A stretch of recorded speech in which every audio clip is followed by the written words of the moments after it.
Hello everyone, आप सभी लोगों का स्वागत है टीचिंग परीक्षा के आज के इस वीडियो में, जिसके अंदर में फ्रेंड्स हम लोग हमारी बीपीएससी टीआरई 3.0 का जो पेपर हुआ था आपका, उसकी कंप्लीट आंसर की देखेंगे।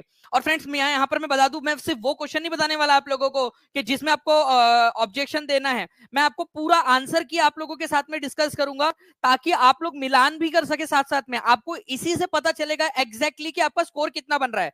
इस वीडियो को पूरा देखिएगा, क्योंकि ये वीडियो जो पूरा देखेगा उसको एक्चुअल में पता चल पाएगा कि किस तरह के प्रश्न पूछे गए थे। दूसरा फायदा ये होगा कि आपका स्कोर अच्छे से निकलेगा।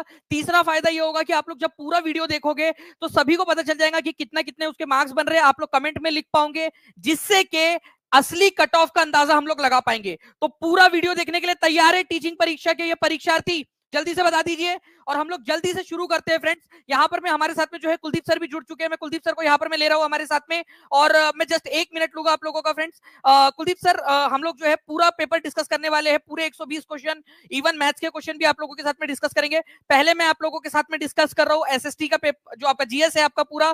ठीक है, जीएस आप लोग देख लीजिए, जहां जहां भी शेयर कर सकते जल्दी जल्दी से सबसे पहले तो शेयर कर दीजिए फ्रेंड्स। पूरे जीएस देख लीजिए, उसके बाद में साइंस के और मैथ्स के क्वेश्चन भी आप लोगों को करवाए जाएंगे। तो आप लोगों ने जी क्या सर। करना है, सिस्टमेटिक तरीके से चलना है। जो क्वेश्चन मैं बता रहा हूं, ठीक है, उसको देख लेना कि उसका आंसर क्या है। मैं आपको थोड़ा थोड़ा मैं थोड़ा सा बता के भी चलूंगा कि उसका आंसर क्यों है ये, ठीक है, ताकि आप लोगों को उसका अंदाजा रहे कि आंसर जो बता रहे हैं वो आंसर क्यों है उस चीज का। ठीक है, चलिए तो स्टार्ट करते बिना किसी देरी के। Okay Kuldeep sir.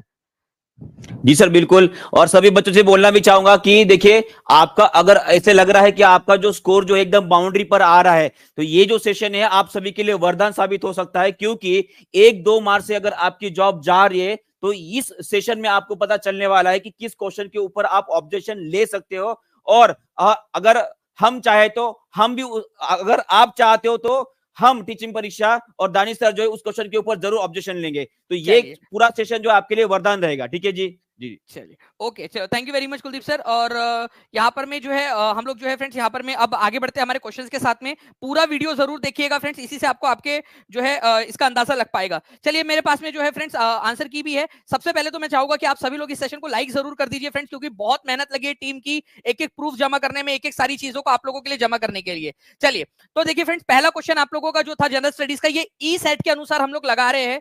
मैं आपके लिए क्वेश्चन भी पढ़ दूंगा, ताकि आप लोगों के जो भी आपके सेट में जहां पर में भी ये नंबर हो, आप लोग सही से लगा सके।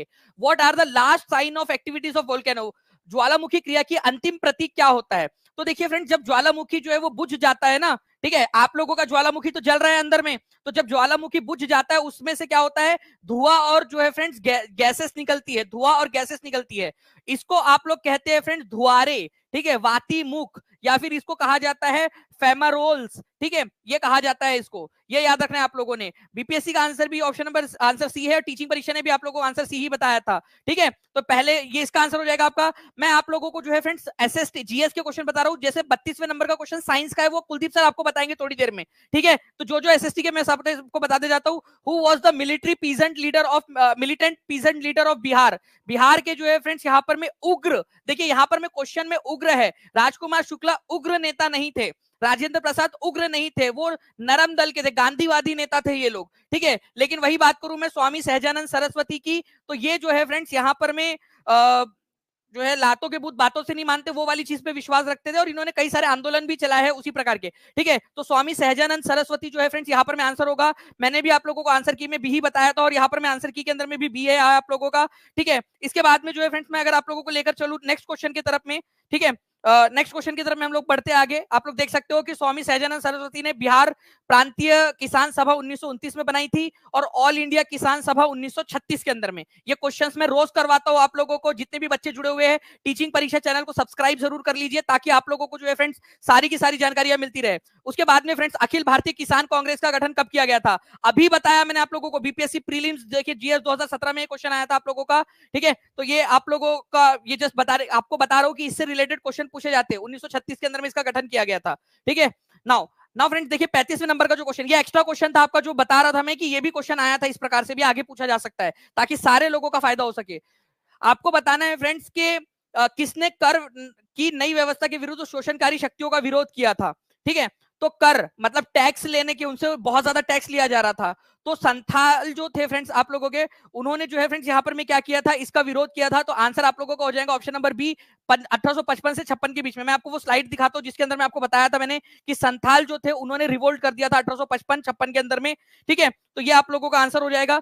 ओके, तो आंसर आपका हो जाएगा ऑप्शन नंबर बी कि किसने टैक्सेशन के विरोध में जो है प्रदर्शन किया था, तो संथाल लोगों ने किया था 1855-56 में। ये इसका एग्जैक्ट आंसर यही है। आप लोग आंसर लगाते चलिए, मिलाते चलिए, जो पूरा वीडियो देखेगा उसका फायदा होने वाला है। एक तो उसको ये पता चल जाएगा कि किस प्रकार के प्रश्न पूछे जाते हैं, और साथ ही साथ जब भी टीआरई 4 की एग्जाम होंगी आप लोगों की फ्रेंड्स, उसके अंदर में आप लोग जो है वो प्रिपेयर्ड रहोगे, आप सभी के सभी लोग। ओके, चलिए नाउ फ्रेंड नेक्स्ट क्वेश्चन की तरफ में आगे बढ़ते हैं। बंकिम चंद्र चटर्जी जो है उन्होंने नोवेल आनंद मठ जो है वो नोवेल कब लिखी थी? 37 नंबर का क्वेश्चन है आप लोगों का फ्रेंड्स, और आप लोगों को पता है कि इन्होंने जो ये पुस्तक 1882 में लिखी थी। मैं आपको बताना चाहूंगा कि ये 67वीं बीपीएससी में क्वेश्चन आया था कि आनंद मठ जो है वो किस, बंकिम चंद्र चटर्जी ने किसको समर्पित की थी? तो सन्यासी आंदोलन को जो है फ्रेंड्स इसको समर्पित की थी। याद कीजिए कि ये क्वेश्चन जो है आप लोगों को मैंने करवाया था, और इसके एक्सप्लेनेशन के अंदर में भी आप लोगों को बताया था कि इन्होंने ये पुस्तक 1882 में लिखी है।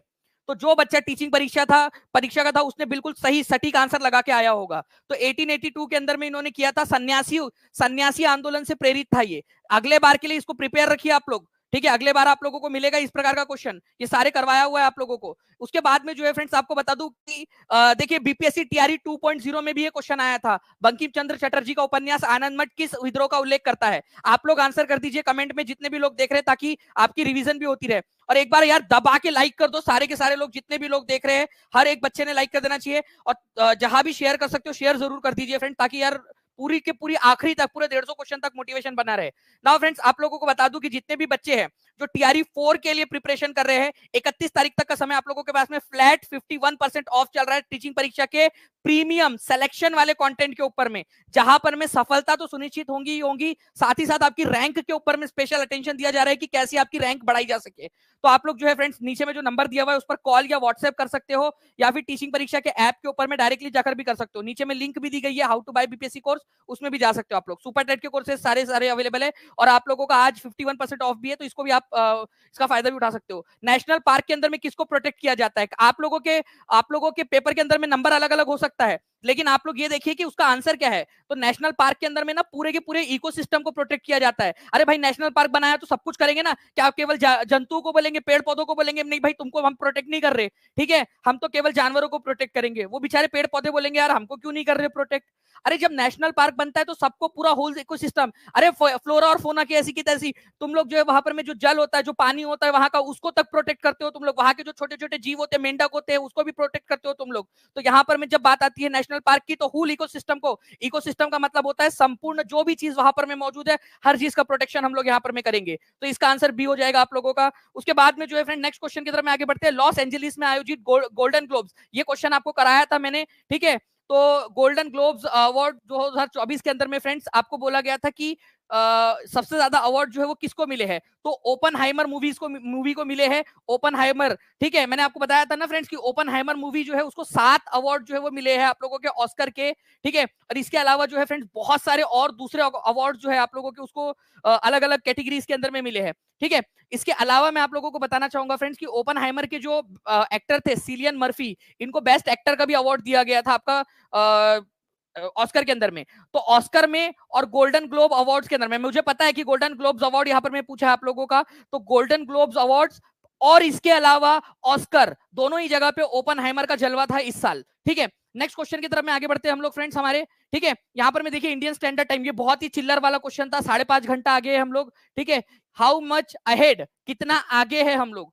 तो हमारा भारत जो है लंदन से 5.5 घंटा आगे है। मतलब अगर हमारे भारत के अंदर में अभी 7:30 बज रहे हैं तो 5.5 घंटा पीछे चले जाइए आप लोगों को पता चल जाएगा कि भाई आपके लंदन में कितने बज रहे होंगे। तो यहाँ 7:30 बज रहे हैं तो लंदन के अंदर में अभी 2 बज रहे होंगे, ठीक है? सिंपल सी बात है, इतना इसका मतलब होता है। हम लोग 5.5 घंटा आगे है उनसे, ठीक है, समय के मामले में लंदन से। तो ये पूरा आपको समझाया था मैंने। भारत का मानक समय कितने से डिसाइड होता है ये आप लोग कमेंट में लिख देना, क्योंकि अगले बार ये क्वेश्चन आएगा।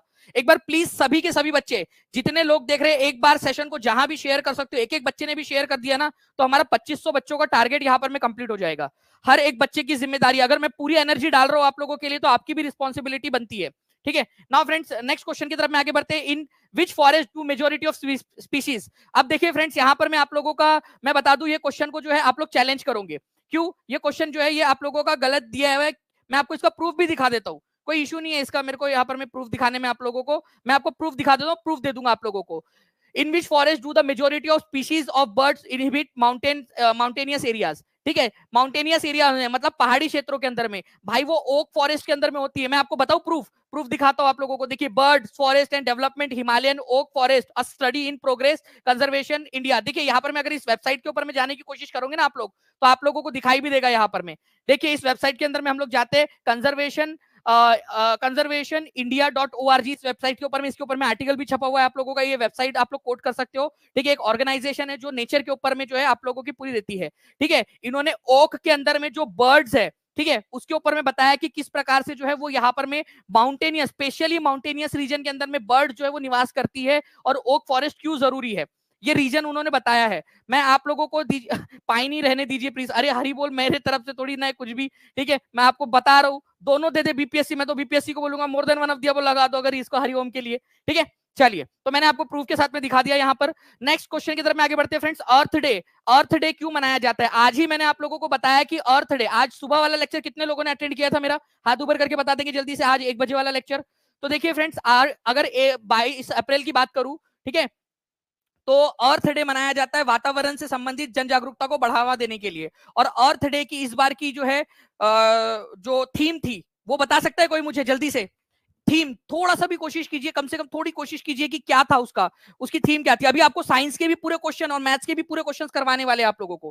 पूरा लेक्चर देखिए, जो पूरा लेक्चर देखेगा फायदा उसी का होगा। ठीक है, ये याद रखना आप लोगों ने। प्लेनेट वर्सेस प्लास्टिक इसकी थीम थी और ये पढ़ाया था टीचिंग परीक्षा के अंदर में मैंने आप लोगों को, तो पढ़ाया हुआ क्वेश्चन था डायरेक्टली। ठीक है, इसके अलावा जो है friends, which one of the earthquake is very severe, कौन सा वाला भूकंप सबसे गंभीर और विध्वंसकारी होता है? भाई सबसे सिंपल सी बात है, जो टेक्टोनिक गतिविधियों के कारण वोल्केनो फटा, धरती क्या करेंगे, ऐसे हलेंगी, थोड़ा सा हल गई। ठीक है, इसके बाद में जो है फ्रेंड्स यहाँ पर में प्लूटोनिक भूकंप आया आप लोगों का, उसके अंदर में भी धरती थोड़ी सी हटेगी। लेकिन टेक्टोनिक गतिविधि होंगी तो पूरा का पूरा जमीन जो है वो जोर जोर से हलने लगते हैं आप लोगों की। तो आप लोगों का भ्रंश मूलक भूकंप जो होता है, टेक्टोनिक अर्थक्वेक जो होता है ना, वो बहुत ज्यादा विनाश करता है। ठीक है, आप लोगों का ना उथल पुथल करके रख देता है आपका पूरा का पूरा। तो टेक्टोनिक अर्थक्वेक सबसे ज्यादा खतरनाक होता है, ये आप लोगों ने याद रखना है। ठीक है, नेक्स्ट जो है फ्रेंड्स, आप लोगों को 46 का आंसर यहाँ पर मैं बी दिया था, बी ही है इसका answer. First round table conference, पहली गोलमेज सम्मेलन के समय में भारत के गवर्नर जनरल कौन थे? इसके ऐसी की तैसी गवर्नर जनरल तो पोस्ट ही नहीं थी। पहली बात तो वाइसराय थी, इस क्वेश्चन को तो कैंसिल किया जाना चाहिए। ठीक है, मेरे हिसाब से, क्योंकि गवर्नर जनरल, आप मुझे बताओ गवर्नर जनरल होता था क्या उस समय में? गवर्नर जनरल ऑफ इंडिया, ठीक है, इसकी पोस्ट का नाम बदल के वाइसराय कर दिया गया था। कब कर दिया गया था? 1858 के अंदर में, गवर्नमेंट ऑफ इंडिया एक्ट 1858 के अंदर में। भाई तुमने ही नाम बदला और तुम पुराने नाम से उसको बुला रहे हो। ठीक है, वैसे अगर गवर्नर जनरल मान के चल रहे हो तो फिर लॉर्ड इरविन है, अदरवाइज मेरे हिसाब से तो यहाँ पर में बीपीएससी ने सबको नंबर दे देना चाहिए, क्योंकि उन्होंने गवर्नर जनरल पूछा है। भाई हम तो मासूम है, ठीक है, मासूमियत की गंगा हमारे पीछे से बहती है यार, गवर्नर जनरल तो नाम ही चेंज हो गया था, तो फिर क्यों ना ई लगा दे हम आंसर। भाई बोल नहीं सकते कि हम लोग यहाँ पर में, ठीक है, बोल सकते। तो वैसे समझने वाली बात है, लेकिन फिर भी गवर्नर जनरल का नाम चेंज होकर वाइसराय 1858 में हो गया था। भाई हमारे को चाहिए नंबर, सबको एक एक नंबर दो। ठीक है, नेक्स्ट क्वेश्चन की तरफ में आगे बढ़ते हैं फ्रेंड्स। आप लोगों के साइलेंट वैली, देखो मैंने ना आपको 3 वैली बताई थी, आप बता दूं एक बार, हाथ ऊपर कर दो अगर आप बोलोगे, तो मैं आपको आगे के एग्जाम के लिए, आपकी 70वीं बीपीएससी आने वाली है उसके लिए मैं प्रिपेयर करवा दूंगा आप लोगों को अभी के अभी। ठीक है, देखिए फ्रेंड्स, अगर आप लोगों से साइलेंट वैली पूछे, साइलेंट वैली, ठीक है, तो आंसर क्या होगा आप लोगों से जो है फ्रेंड्स, यहाँ पर मैं वैली ऑफ फ्लावर्स पूछे, वैली ऑफ फ्लावर्स, ठीक है, तो आंसर क्या होगा मैं आपको बता देता हूं। और पिन वैली अगर आपसे पूछे तो आंसर क्या होगा? ठीक है, सिंपल सी बात है, मैं आपको डायरेक्टली बताता हूँ। साइलेंट वैली पूछे आप लोगों से तो केरला हो जाएगा, ठीक है, वैली ऑफ फ्लावर पूछे आप लोगों से तो उत्तराखंड हो जाएगा, पिन वैली पूछे तो हिमाचल प्रदेश हो जाएगा। जल्दी से कमेंट में सारे के सारे लिख दो, जल्दी से लिख दो। मैं अभी आप लोगों को पूरा का पूरा बता दिया मैंने आप लोगों को। 1700 से ज्यादा बच्चे देख रहे हैं फ्रेंड, 2500 का टारगेट है हमारा, एक एक बच्चे ने भी शेयर कर दिया तो हम लोग जो है हमारे टारगेट तक पहुंच जाएंगे। तो साइलेंट वैली पूछा है तो आंसर क्या होगा आप लोग बता देंगे यहाँ पर में, ठीक है, आप लोग बताइए यहाँ पर में जल्दी से आंसर। ओके, चलिए नेक्स्ट क्वेश्चन की तरफ में आगे बढ़ते हैं हम लोग। केरल की, देखिए इससे रिलेटेड एक क्वेश्चन आया था आप लोगों का पहले भी, केरल की शांत घाटी जो है आप लोगों को बताना था, ठीक है, किस चीज के लिए मशहूर थी? ठीक है, केरल की शांत घाटी, ठीक है, केरल में है। तो देखो क्वेश्चन कराया था ना, तो आप लोग आंसर कर सकते थे ना इस पर्टिकुलर क्वेश्चन का, केरल की शांत घाटी। तो इसका आंसर क्या था आप लोगों का? इसका आंसर था ऑप्शन नंबर ए आप लोगों का। ठीक है, उसके अंदर में बहुत रेयर स्पीशीज, दुर्लभ प्रजातियां पाई जाती है इसके अंदर में। ठीक है, तो कभी अगर मान लो ये हो जाए क्वेश्चन, और मैंने 65 पेपर अवेलेबल करवाए हुए आप लोगों को। ठीक है, 65 पेपर सारे अवेलेबल करवाए हुए हैं टीचिंग परीक्षा के ऐप पर। जो बच्चा टीआरई 4 में, उन सबको पूरा का पूरा इसका लाभ मिल रहा होगा। ठीक है, now friends, state reorganisation commission. State reorganisation commission का गठन कौन से साल में हुआ था? ये अगले साल, अगले एग्जाम के लिए आपका इंपॉर्टेंट क्वेश्चन है। स्टेट रीऑर्गेनाइजेशन कमीशन का गठन किया गया था 1953 के अंदर में। ठीक है, के एम पानीकर उसके सदस्य थे, हरिदय नाथ कुंजरू उसके सदस्य थे, और फजल अली इसके अध्यक्ष थे। अध्यक्ष थे इस समिति के, अध्यक्ष। तो भाई अध्यक्ष कौन था? स्टेट रीऑर्गेनाइजेशन कमेटी का अध्यक्ष कौन था? ये भी एक इंपॉर्टेंट क्वेश्चन बन गया आपका। वैसे मेंबर पूछा है ना आप लोगों से, मेंबर्स कौन थे? तो सारे मेंबर्स थे, तो more than one of the above. Answer खत्म, D is the correct answer यहाँ पर में। तो आने वाली एग्जाम के लिए भी क्वेश्चंस आप लोगों को बता दे रहा हूं मैं यहाँ। तो जितने भी बच्चे हैं प्लीज सेशन को लाइक एंड शेयर करते रहिए, ताकि इसी तरीके का मोटिवेशन जो है फ्रेंड्स सारे फैकल्टीज आप लोगों के लिए आगे में दिखाते रहे। राज्य पुनर्गठन आयोग के बारे में कौन सा वाला गठन सही है? ये क्वेश्चन मैंने आपको करवाया था। ठीक है, आप लोग देख सकते हो कि ये क्वेश्चन था दिसंबर 1953 में इसका गठन, 53 में इसका गठन हुआ था। फजल अली और 2 मेंबर्स थे इसके, ये क्वेश्चन आपको करवाया था। तो बहुत यहाँ पर में गोविंद वल्लभ पंत नहीं थे इसके। ठीक है, एचवी कामत नहीं थे, फजल अली अध्यक्ष थे। तो ये वाला आप लोगों का गलत है। तो आंसर इसका था आपका ओनली वन, करेक्ट वाला पूछा था, ये क्वेश्चन करवाया था, और इससे रिलेटेड एक क्वेश्चन आपका आ गया एग्जाम में। तो टीचिंग परीक्षा कि जो बच्चे हैं अगर अच्छे से रिवाइज करोगे, रिवीजन इज द की, जो रिवीजन करेगा वो आगे बढ़ेगा। देखिए फ्रेंड्स, बिल्किस बानो वाला केस है, बहुत लंबा चौड़ा क्वेश्चन है, मैं पूरा नहीं पढ़ूंगा आप लोगों का। ठीक है, पूरा वाला इसमें उपयुक्त में से एक से अधिक जो है इसका आंसर है आप लोगों का। ये क्वेश्चन रिपीट नहीं होगा, डोंट वरी। ठीक है, इट विल नॉट रिपीट। ये क्वेश्चन एक बार पूछ लिया बस हो गया, क्योंकि उस समय में करंट में था। तो इसका आंसर जो है मोर than one of the above है आप लोगों का इस केस का। ठीक है, तो इसमें ज्यादा जाने की जरूरत नहीं है अपन लोगों ने। नेक्स्ट क्वेश्चन की तरफ में आगे बढ़ते हैं। इनसेट 3, ये बिल्किस बानो वाला जहां भी आपका दिया हुआ है, इसका answer more than one of the above है। बहुत बड़ा क्वेश्चन है, इसमें समय बहुत चला जाएगा। INSAT 3DS launches Sriharikota on 18 February, 18 फरवरी को लॉन्च किया गया। किसके लिए भाई? तो ये यहाँ पर में ना आप लोगों का मौसम विज्ञान के क्षेत्र के अंदर में जो है स्टडी करने के लिए इसको लॉन्च किया गया था आप लोगों का। तो आंसर इसका हो जाएगा ऑप्शन नंबर सी आपका, मौसम विज्ञान के क्षेत्र के अंदर में स्टडी करने के लिए। ठीक है, इसके अलावा जो है फ्रेंड्स देखिए 2016 का एक क्वेश्चन पूछ लिया उन्होंने, कुछ नहीं किया। मैं बताता आप लोगों को, बीपीएससी वालों, ठीक है एक बात सुनो, तुमको क्वेश्चन नहीं बनाना आता ना, नहीं बनाना है ना, तो मेरे को बताना, मैं तुम्हारे को क्वेश्चन भिजवा दूंगा। ठीक है, ये ऐसे मत हरकत मत किया अगर तुम पुराने पेपर में से उठा के क्वेश्चन डाल दिया। ठीक है, झारखंड के पीसीएस एग्जाम में से उठा के डाल दिया उन्होंने क्वेश्चन। झारखंड पीसीएस में 2017 में पूछा था ये क्वेश्चन, उस समय करंट अफेयर का, उन्होंने वहां से उठाया, अपने इसमें कन्वर्ट किया और लो डाल दिया। अरे 2016 का करंट अफेयर कौन पढ़ेगा बच्चा? ठीक है, तमिलनाडु इसका आंसर। तो इतनी सी छोटी सी समझ नहीं है यार, नहीं आता, समझ नहीं आता तो बोल दो, मैं भिजवा दूंगा तुमको क्वेश्चन। ठीक है, 1200 क्वेश्चन भिजवा दूंगा, उसमें से 10 सेट बनवा लेना। Distance between earth and sun is greater. देखिए फ्रेंड्स, सबसे ज्यादा डिस्टेंस जो है वो कब होता है, इसको आपको समझने के लिए ना, देखिए ये टीआरई जो है आप लोगों का 3 में भी आया था ये क्वेश्चन, टीआरई 3 के एग्जाम के अंदर में, री एग्जाम के अंदर में आप लोगों का ये क्वेश्चन। ठीक है, 20/7/2024 को। ठीक है, और ये क्वेश्चन आप लोग देखिए फ्रेंड्स, आप लोगों का क्वेश्चन आपके सामने है। नाउ फ्रेंड्स, आपको दिखा दूं मैं कि इस प्रकार से जब पृथ्वी और सूरज के बीच का जो है डिस्टेंस कम होता है उसको पेरीहिलियन, उपसौर कहते हैं, और जब डिस्टेंस ज्यादा होता है उसको अपसौर कहा जाता है, एपीहिलियन। ठीक है, तो आंसर हो जाएगा आप लोगों का यहां पर में अधिकतम दूरी अपसौर। ठीक है, कौन से तारीख को होता है, डेट आप लोग बताएंगे जल्दी से, अगर बता सकते हो तो डेट बताइए जल्दी से, ये क्वेश्चन नेक्स्ट टाइम पूछेगा आप लोगों से, डेट, एपीहिलियन और पेरीहिलियन की डेट। देखिए, तो एपीहिलियन जो होता है ना आप लोगों का, उसकी डेट होती है फ्रेंड 4 जुलाई, मतलब 4 जुलाई को होता है ये आप लोगों का। ठीक है, सबसे ज्यादा जब दूरी होती है आप लोगों की दूरी, और जो है आप लोगों का पेरीहिलियन जो होता है वो आपका 3 जनवरी को होता है। ठीक है, पृथ्वी और सूरज के बीच की दूरी का ये मामला है पूरा। नाउ करजन वाइली की हत्या किसने की थी? ये क्वेश्चन तो बार बार आपको कराया, मदन लाल ढींगरा ने की थी फ्रेंड्स। ठीक है, मदन लाल ढींगरा ने करजन वाइली की हत्या की थी, ये भी आप लोगों को मैंने बताया हुआ है।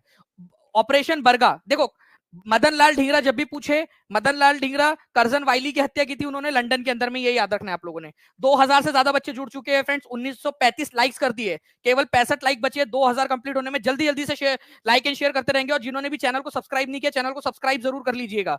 ठीक है, उसके बाद में फ्रेंड्स अगर मैं बताऊं ऑपरेशन बरगा, जो भी क्वेश्चन नंबर आपका दिया है ऑपरेशन बरगा वाला, तो ऑपरेशन बरगा वाले के अंदर में पश्चिम बंगाल वाला जो क्वेश्चन है ना, ऑप्शन जो है आपका वो सही है। अब आप देख लेना आपके इसमें कौन सा वाला दिया है। ठीक है, कौन से ऑप्शन में दिया है ऑपरेशन बरगा। ठीक है, पश्चिम बंगाल के अंदर में एक जो है आंदोलन चला था, जिसके पास में ज्यादा भूमि है उसको भूमि किसी जिसके पास में नहीं है उसको ट्रांसफर करने के लिए। ठीक है, चलिए एटमॉस्फेयर में सबसे ज्यादा एनर्जी कहां से आती है? अब देखिए फ्रेंड्स, कई सारे लोग जो है इसका आंसर सन बोल रहे हैं। देखिए एक्चुअल में इसका आंसर सन नहीं है, इसका आंसर जो है फ्रेंड्स ये है लॉन्ग वेव टेरिस्टेरियल रेडिएशन। ये कुलदीप सर इसको पूरा का पूरा आपका एक्सप्लेन करने वाले हैं, ठीक है, इस क्वेश्चन को, क्योंकि इसको साइंस और ज्योग्राफी दोनों में गिना जा सकता है। ठीक है, तो कुलदीप सर भी आपको बताएंगे। 67 नंबर के क्वेश्चन का आंसर ए है, निर्विवाद रूप से, आपको इसमें कुछ नहीं है। यहां ये नहीं बोला कि कौन सा सोर्स है, सोर्स कौन सा एटमॉस्फेयर को गर्म करने का। अरे भाई एटमॉस्फेयर में सबसे ज्यादा लॉन्ग वेव टेरिस्टेरियल रेडिएशन, जो हमारी पृथ्वी जो रेडिएशन रेडिएट करती है ना, उससे सबसे ज्यादा एटमॉस्फेयर गर्म होता है, ना कि सूरज की गर्मी से। ठीक है, ये याद रखना है आप सभी लोगों ने, ये बहुत ही इंपॉर्टेंट पॉइंट है। इसका आंसर ए है आपका। ठीक है, तो जो बीपीएससी ने आंसर की दी है वो बिल्कुल सही है आप लोगों की। अगर सोर्स बोला होता तो सन आंसर होता उसका। कुलदीप सर इसको और ज्यादा बेहतर तरीके से आपको बताएंगे। ठीक है, उसके बाद में जो है फ्रेंड्स आप लोगों को बताना था कि लॉन्गेस्ट कैनल कौन सी है। भाई ये लोग बताओ, ये बताया नहीं आपको मैंने। ठीक है, हमारे भारत की सबसे बड़ी नहर कौन सी है? इंदिरा गांधी कैनल है। आपको करवाया है, पेड कोर्स के अंदर में करवाया था आप लोगों को मैंने ये। ठीक है, सारे टेलीग्राम ग्रुप में दानिश सर की धूम मची हुई है। सबसे सटीक आंसर जो आंसर की से मिलते हुए आए सर से ही बताए थे। चलो हरिओम जी, बहुत बहुत शुक्रिया। सारे टेलीग्राम ग्रुप में दानिश सर की नहीं, टीचिंग परीक्षा आपकी और मेरी, हम सबकी धूम मची है। टीचिंग परीक्षा कौन है? आप ही तो हो टीचिंग परीक्षा, हम सब टीचिंग परीक्षा है। ठीक है, चलिए तो फ्रेंड्स इंदिरा गांधी कैनल जो है फ्रेंड्स ये याद रखना है आप लोगों ने। एक क्वेश्चन बताओ, क्या इंदिरा गांधी कैनल का एक और क्वेश्चन आप लोगों से पूछा जा सकता है? इंदिरा गांधी कैनल जो है वो कौन से राज्यों में बहती है? तो पंजाब से निकलती है, ठीक है, और राजस्थान में इस तरीके से जाती है, राजस्थान के अंदर में। ठीक है, राजस्थान के अंदर में ये क्वेश्चन बनेगा आपका। पंजाब में एक जगह है जहां से ये निकलती है, वो क्वेश्चन मैं कल करवाऊंगा आप लोगों को। हरी के बराज नाम की जगह है वो। ठीक है, वहां से निकलती है। नेक्स्ट क्वेश्चन फ्रेंड्स यहाँ पर में, which one of the following is a national park is not correctly match? कौन सा वाला करेक्टली मैच नहीं है बोला है यहाँ पर मैं आप लोगों से। ठीक है, कौन सा करेक्टली मैच नहीं है? तो इस क्वेश्चन का आंसर कर दीजिए आप सभी लोग जी। तो देखिए फ्रेंड्स, भगवान महावीर जो है आपका जो नेशनल पार्क है, ये आप लोगों को कहां पर में मिलेगा? ये मिलेगा आपको गोवा में। ठीक है, बिहार में नहीं है। तो ये वाला आप लोगों का जो है फ्रेंड्स आंसर हो जाएगा बी। भगवान महावीर जो है वो आप लोगों का बिहार के अंदर में नहीं है, गोवा के अंदर में। बाकी जो है आप लोगों के सही है। गुंडी जो है आप लोगों का ये तमिलनाडु के अंदर में नेशनल पार्क, और बाल फकरम जो है आपका मेघालय के अंदर में। देखो मेघा, मेघा जो है ना उसके बहुत लंबे लंबे बाल है। ठीक है, लंबे लंबी जुल्फे बाल। ठीक है, लंबी लंबी जुल्फे उड़े जब जब जुल्फे तेरी वाला, मेघालय के मेघा के बाल है। ठीक है, चलिए तो next question, reversal of partition of Paschim Bengal was carried out during the time of, किसके समय में हुआ था? 74 का जो क्वेश्चन है फ्रेंड्स, इसका आंसर दिया है लॉर्ड हर्डिंग।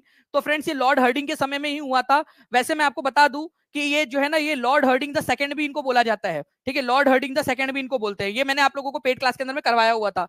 ओके, तो पहले क्या हुआ, बंगाल का बंटवारा हुआ 1905 में। ठीक है, ये हुआ था तुम्हारे चचा के लड़के कर्जन के समय में, लॉर्ड कर्जन के समय में। 1911 में जो है फ्रेंड्स बंगाल का बंटवारा रद्द हो गया, ये तुम्हारे मामा के लड़के लॉर्ड हर्डिंग द सेकंड के समय में हुआ था। लॉर्ड हर्डिंग द सेकंड बोला जाता है, बाकी बोलचाल की भाषा में हम उनको लॉर्ड हर्डिंग भी बोल देते हैं, कोई बात नहीं है। तो B is the correct answer इसका। ठीक है, तो बीपीएससी ने भी इसका आंसर 74 का आंसर बीपीएससी ने जो है फ्रेंड्स बी ही दिया है, तो बिल्कुल सही दिया है उसने। ठीक है, next question, the sonar technique is used to determine, sonar technique का इस्तेमाल किसके लिए किया जाता है? देखिए फ्रेंड्स यहाँ पर में सोनार टेक्निक जो है ना आप लोगों का पानी के अंदर में बेसिकली इसका इस्तेमाल होता है। अगर आप लोगों ने देखा होगा कि उसकी गहराई को मापने के लिए। ठीक है, गहराई को मापने के लिए सोनार टेक्निक का इस्तेमाल होता है। ना मैं सजर, ना मैं शाखों की लंबाई से डरता हूँ, ना मैं पर्वत की ऊंचाई से डरता हूँ। समंदर पार करना तो चुटकियों का काम है, पर तेरी झील सी आंखों की गहराई से डरता हूँ। उसको सोनार टेक्निक के बारे में नहीं पता। वो सोनार टेक्निक से जो है फ्रेंड डेप्थ ऑफ द सी नाप सकता है, आइसबर्ग की लोकेशन माप सकता है यहाँ पर में। ठीक है, लोकेट अंडर वाटर हिल्स, जमीन के अंदर में कोई हिल्स तो नहीं है क्योंकि ताकि उससे टकरा ना जाए, वो माप सकते हैं आप लोग, उससे डिटरमाइन कर सकते हैं। तो आंसर इसका मोर than one of the above हो जाएगा। ये सारी चीजें आप लोग यहाँ से इससे माप सकते हो। ठीक है, 17 बीपीएससी का भी कोर्स लीजिए सर। गौरव जी बिल्कुल जरूर कोशिश करेंगे। ठीक है, कि आप लोगों की हैवी बहुत ज्यादा डिमांड आ रही है बच्चों की। ठीक है, चलिए नाउ फ्रेंड नेक्स्ट क्वेश्चन की तरफ में आगे बढ़ते हैं। कांग्रेस सोशलिस्ट पार्टी, ठीक है, इसका गठन कब किया गया था? ओके, आप लोगों को यहां पर में क्या क्वेश्चन पूछा गया है? कांग्रेस सोशलिस्ट पार्टी का गठन कौन सी तारीख को किया गया था? ओके,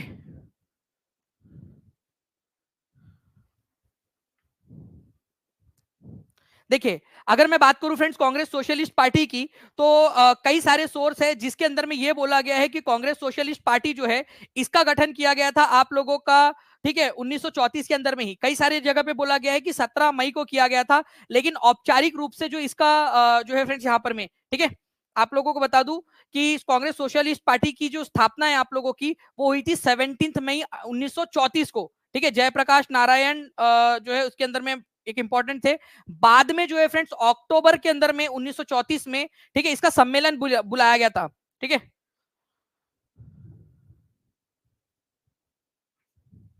ओके,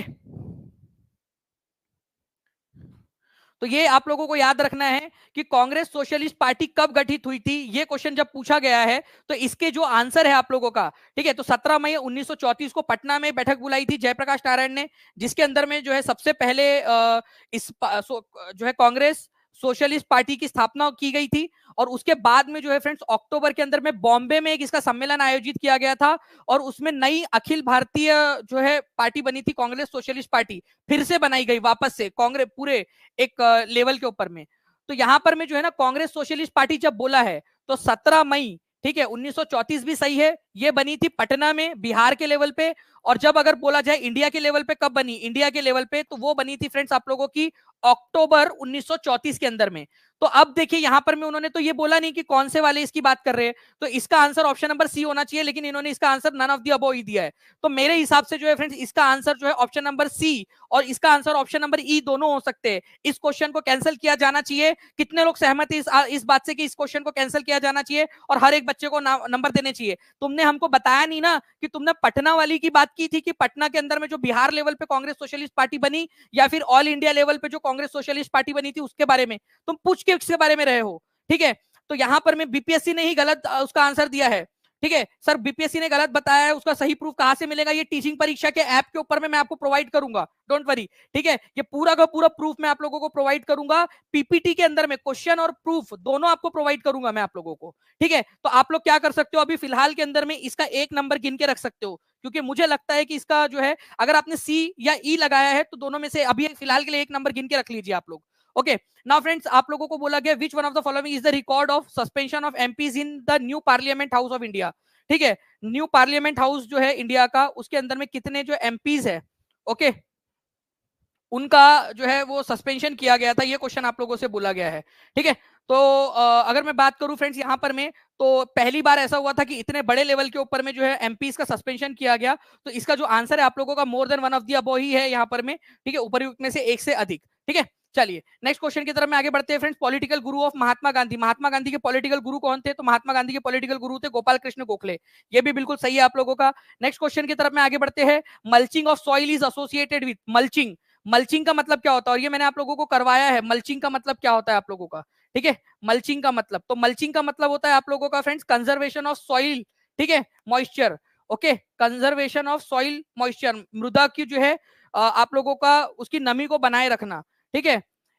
इसके अलावा जो है फ्रेंड्स जब नमी बनी रहती है तो मृदा की उर्वरकता और स्वास्थ्य की बढ़ोतरी भी होती है, ठीक है। खरपतवार को बढ़ने से रोकना, क्योंकि हम क्या करते हैं, हम यहाँ पर में जो खाली पड़ी जमीन होती है उसके ऊपर में कुछ ना कुछ डाल देते हैं, इसको मल्चिंग बोलते हैं, ठीक है। तो इसके वजह से इसका आंसर जो है ऑप्शन नंबर डी हो जाएगा, क्योंकि मेन काम इसका ये है, मेन काम सॉइल मॉइस्चर को बचाना, लेकिन उससे फर्टिलिटी और सॉइल की हेल्थ भी इंक्रीज होती है, और वीड की ग्रोथ जो है जो क्योंकि हमने क्या किया वहां पर में कचरा डाल दिया, तो वहां थोड़ी ना खरपतवार उग पाएंगे, तो वो भी इससे हो जाता है। लेकिन मेन काम अगर बोले तो इसका सॉइल मॉइस्चर सॉइल कंजर्वेशन का है मेन काम। Voter verifiable paper audit trail, आपको बताना है फ्रेंड्स कि वीवीपैट जो है इसकी शुरुआत जो है वो कब हुई थी वीवीपैट की, ठीक है। डायरेक्ट क्वेश्चन आप लोगों से पूछा गया है, वीवीपैट की स्थापना कब हुई थी? 85 नंबर का क्वेश्चन है आप लोगों का, ठीक है। तो वीवीपैट की स्थापना जो है फ्रेंड्स आप लोगों की हुई थी 2013 के अंदर में सुप्रीम कोर्ट के ऑर्डर पर। सुप्रीम कोर्ट ने ऑर्डर दिया था VVPAT, voter verifiable paper audit trail. आप लोग जब वोट डालते हो तो एक नहीं पर्ची निकलती है और दिखता है आपने किसको वोट दिया है, और जो है वो गिर जाती है, ठीक है। कोई मुझे बता सकता है, कोई भी बच्चा यहाँ पर में एक क्वेश्चन बन सकता है, वीवीपैट की पर्ची आप लोगों को कितने देर तक दिखती है वोट देने के बाद? बता सकता है कोई बच्चा कितने देर तक आप लोगों को वीवीपैट की पर्ची दिखती है? कितने सेकंड्स तक दिखती है, क्योंकि ये भी क्वेश्चन बन सकता है आप लोगों से। जल्दी से मैं चाहूंगा कि आप लोग बताएं, क्योंकि मैं कल क्वेश्चन लेने वाला हूं इसके ऊपर में भी। निम्न में से कौन भारतवर्ष के प्रथम निर्विरोध एवं सर्वसम्मति से निर्वाचित राष्ट्रपति थे? ये आपको करवाया हुआ क्वेश्चन है फ्रेंड्स, नीलम संजीव रेड्डी। ठीक है, नीलम संजीव रेड्डी जो है ये फ्रेंड्स अनअपोज चुने गए थे, उनके खिलाफ कोई खड़ा ही नहीं हुआ इलेक्शन के अंदर में। ठीक है, नीलम संजीव रेड्डी, नीलम संजीव रेड्डी। अलग अलग आंसर्स आ रहे हैं फ्रेंड्स यहाँ पर में, कोई 10 सेकंड बोल रहा है, कोई 15 सेकंड बोल रहा है, तो अलग अलग जो है यहाँ पर में आंसर्स आ रहे हैं आप लोगों के। तो वीवीपैट के अंदर में जो समय होता है, ठीक है, कितने समय के लिए यहाँ पर में आप लोगों के पास में पर्ची अवेलेबल होती है, ये आप लोग आंसर जल्दी जल्दी से करते भी रहेंगे। नाउ फ्रेंड नेक्स्ट क्वेश्चन की तरफ मैं आगे बढ़ते, इसका आंसर ए दिया है, बीपीएससी ने भी दिया है, नीलम संजीव रेड्डी ये 6वें नंबर के हमारे भारत के राष्ट्रपति थे, 6वें नंबर के। ठीक है, चलिए ये भारत के जो है फ्रेंड्स भारत की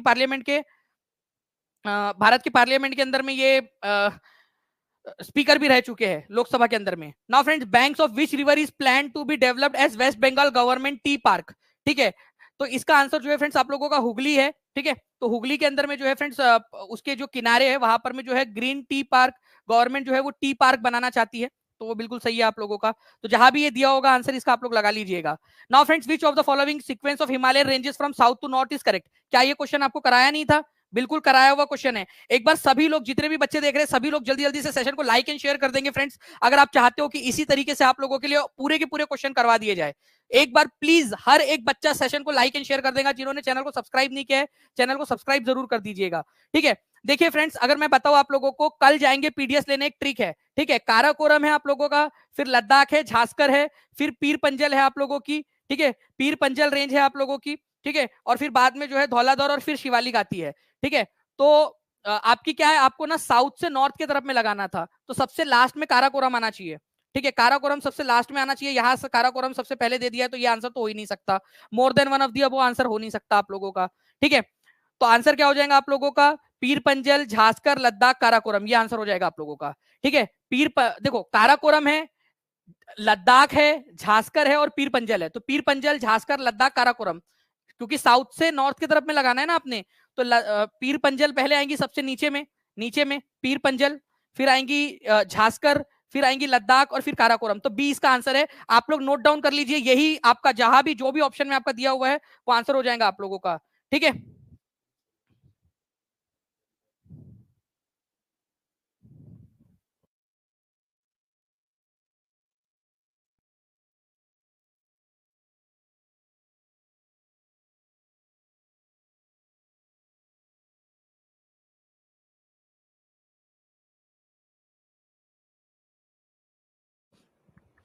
ठीक है, चलिए नेक्स्ट क्वेश्चन की तरफ में आगे बढ़ते हैं हम लोग फ्रेंड्स। यहाँ पर मैं आप लोगों का आपको बताना है, Tamil Nadu coast receive rainfall during winter season due to. ठीक है, तो आप लोगों को बताना है कि तमिलनाडु जो है वो तमिलनाडु कोस्ट जो है वो रेनफॉल रिसीव करता है विंटर सीजन के अंदर में, क्यों रिसीव करता है ये आप लोग बता देंगे जल्दी जल्दी से। ठीक है, क्योंकि रिट्रीटिंग मानसून होता है आप लोगों का। रिट्रीटिंग मानसून का मतलब होता है लौटता हुआ मानसून। क्या होता है ना एक्चुअली, ठीक है, हमारे भारत के अंदर में इस प्रकार से मानसून आता है, साउथ वेस्ट मानसून, यहाँ से ऐसा आता है और घूम फिर के जो है इस तरीके से जाता है। तो यहाँ पर में क्या होता है कि विंटर सीजन में यहाँ पर में बारिश होती है। ठीक है, इसको बोलते हैं लौटता हुआ दक्षिण पश्चिम मानसून। ये कई बार आपको पढ़ाया है, लौटता हुआ दक्षिण पश्चिम मानसून, जिसकी वजह से जो है इसकी वो होती है आप लोगों की। ओके, इसके अलावा मुझे लग रहा है कि यहाँ पर मैं कुलदीप सर भी तैयार है, मैं आगे के और भी क्वेश्चंस आप लोगों को करवाऊंगा, लेकिन कुलदीप सर तैयार है आप लोगों के लिए, तो मैं कुलदीप सर को कमान दे रहा हूँ, ताकि कुलदीप सर जो है आप लोगों को कुछ साइंस के भी क्वेश्चंस करवा दे, और उसके बाद में हम लोग जो है फ्रेंड्स आगे में बढ़े। ठीक है, लेकिन उससे पहले ठीक है जो है आप लोगों का जो मैं आपको बता दूं कि इसके बाद में भी मैं आप लोगों के क्वेश्चंस करवाने वाला हूं। अभी तो अभी आधा ही हुआ है आप लोगों का, ठीक है मेरा, ठीक है आधा ही हुआ है, आधे ही क्वेश्चंस हुए, और भी क्वेश्चंस मैंने करवाने। तब तक साइंस के क्वेश्चन जो है देखिए कुलदीप सर तैयार हो चुके हैं। ठीक है, तो कुलदीप सर आपका स्वागत है आपके जो है वो पहले क्वेश्चन के साथ में, और मैं इसके बाद में करवाऊंगा आप लोगों को आगे में भी। तब तक जो है फ्रेंड्स आप लोग शेयर करते रहिएगा। ठीक है, बाकी के भी और क्वेश्चंस मैं आप लोगों को बता रहा हूँ, क्योंकि कुलदीप सर वेट कर रहे हैं, तो कुछ क्वेश्चन साइंस के भी आप लोग कर लीजिए तब तक। जी कुलदीप सर स्वागत है आपका। वेलकम दोस्तों, आप सभी का स्वागत है टीम परीक्षा में। जी सर, बहुत बढ़िया। बच्चे बहुत ज्यादा इंटरेस्ट ले रहे हैं, और सभी को लेना भी चाहिए, क्योंकि ये आपके भविष्य का सवाल है। और जैसे कि मैं आपको बताया हूं कि एक एक क्वेश्चन बहुत ज्यादा इंपॉर्टेंट रहेगा उन सभी बच्चों के लिए जो जिनके लग रहे हैं कि बस 70-80 के आसपास आपके क्वेश्चन आ रहे हैं। 70-80 के आसपास क्वेश्चन आ रहे हैं, आंसर करेक्ट आ रहे, तो वो सभी के लिए इंपॉर्टेंट रहने वाला सेशन। और मैं पहले से बता दूं, विज्ञान में 2 ऐसे क्वेश्चन है जिनको आपको चैलेंज करना है, उसके विथ प्रूफ आपको दिखाने वाला हूं। एनसीईआरटी में कहा लिखा गया है, कैसा लिखा गया है, वो सब कुछ आपको मिलने वाला है। बस कुछ देर तक आपको थोड़ा सा शब्द रखने पड़ेगा। तो एक एक करके देखते हैं जितने भी क्वेश्चन है। चलिए बताइए इसका आंसर हमने क्या किया था, है ना? इसका आंसर हमने क्या किया था, सभी लोग यहां पे करेंगे आंसर जल्दी जल्दी। चलिए इसका आंसर जो है वो बीपीएससी ने सी दिया है, माने कि एक विद्युत फ्यूज किस प्रभाव के ऊपर कार्य करता है। और ये क्वेश्चन मैंने बहुत बार लिया है। कोई अगर मेरे वाईटी के सेशन देख रहा है, वाईटी के क्लास देख रहा है, पेड क्लास देख रहा है, उन सभी को पता है इसका उत्तर क्या रहने वाला है। इसका उत्तर रहेगा क्या रहेगा, ऑप्शन सी। जैसे कि हमने भी वही बताया आंसर, ठीक है। टीचिंग परीक्षा की आंसर की हिसाब से भी वही आंसर रहने वाला है, बीपीएससी की आंसर की वही है। उसके बाद आगे चलते, ये आपका फ्यूज हो गया। आगे बढ़ते, नेक्स्ट क्वेश्चन जो साइंस का था वो 36 नंबर का, विच of the following is a warm blooded animal. देखिए ये हम सेट ई के बारे में पढ़ रहे हैं, सेट ई, ठीक है। उसमें से क्वेश्चन नंबर और उनके आंसर बता रहा हूं जो विज्ञान में पूछे गए। सिंपल सी बात थी, यहां पे पूछे गए कि गर्म खून वाले कौनों से, ये सभी के सभी जो है एम्फीबियंस और रेप्टाइल्स है, और ये पानी में रहता है, माने कि ये सभी के सभी कैसे रहेंगे जी, चलिए बताइए, ठीक है। तो इसका आंसर क्या दिया है बीपीएससी ने, ऊपर में से कोई भी नहीं, और वही हमारा भी आंसर थे, माने कि वार्म ब्लडेड एनिमल इसमें से कोई भी नहीं था, ठीक है। सब कैसे थे, ठंडे खून वाले थे, कोल्ड ब्लडेड एनिमल थे, ठीक है। चलिए आगे बढ़ते, 38 नंबर का क्वेश्चन, और मैं बार बार बता रहा हूं ये क्वेश्चन बहुत बार पूछा गया है और आगे भी पूछने वाले, तो इसका आंसर कर देंगे सभी लोग। इसका आंसर क्या था जी, शुष्क बर्फ, ड्राई आइस किसका बनता है, सॉलिड कार्बन डाइऑक्साइड का बनता है। और यही आंसर बीपीएससी ने भी दिया है, और वही आंसर की हमारी भी थी, टीचिंग परीक्षा की भी थी, ठीक है। आगे बढ़े, आगे बढ़ते, उसके बाद 38 नंबर का क्वेश्चन हो गया सेट ई का। उसके बाद 41 नंबर का क्वेश्चन, और यहां पे बहुत सारे बच्चे कंफ्यूज हुए हैं, है ना। Some fact about the ozone 3, ozone O3 जिसका फार्मूला होता है, उसके बारे में कुछ तथ्य यहां पे दिए गए हैं, और आपको पूछा गया कि कौन से तथ्य जो है सत्य है, ठीक है। अब यहां पे देखिए, इट एब्जॉर्ब हाई वेवलेंथ, देखिए बीपीएससी ने इसका आंसर क्या दिया है, ऊपर में से कोई भी नहीं। और हमने कौन सा आंसर दिया था, देख लीजिए यहां पे, वो भी हमारा आंसर ई ही था। माने कि यहां पे जितने भी दिए हैं, यहां पे उच्च तरंग नहीं चाहिए थी, यहां पे उच्च आवृत्ति वाले चाहिए थे।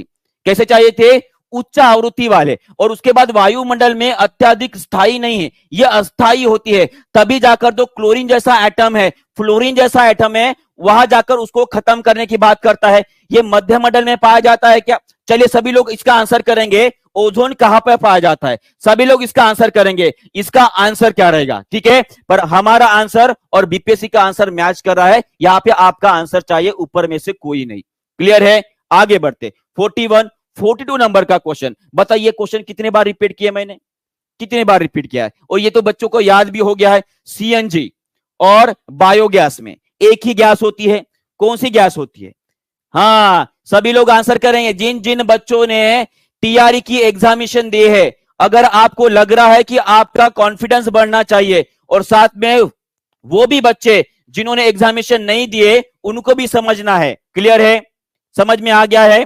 चलिए बहुत बढ़िया, आगे बढ़ते हैं। इसका आंसर क्या था, इसका था सिंपल सा आंसर था मीथेन, क्या था, मीथेन, क्लियर है। नेक्स्ट क्वेश्चन ये रहा आपका 50 नंबर का क्वेश्चन,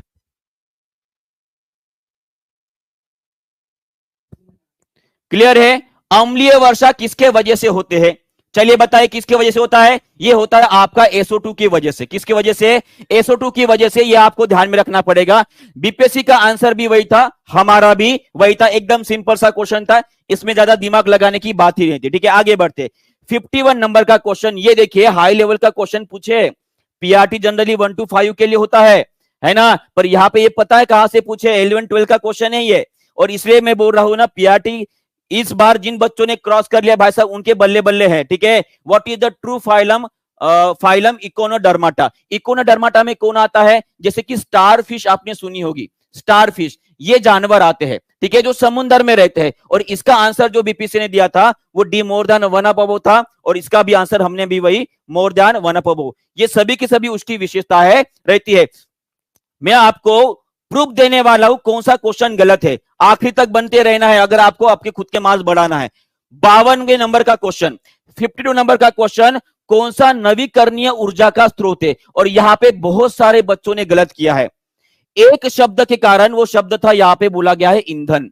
क्या बोला गया है? नाभिकीय ईंधन। वहां पे ईंधन नहीं होना चाहिए था, उसके वजह से गलत हो गया ऑप्शन। ठीक है, माने कि आपका आंसर क्या था? ऊपर में से कोई भी नहीं। वहां पे अगर ईंधन नहीं होता है, न्यूक्लियर फ्यूल नहीं होता है, न्यूक्लियर ऊर्जा अगर होती थी, तो भाई साहब वो आपका सही उत्तर रहता था।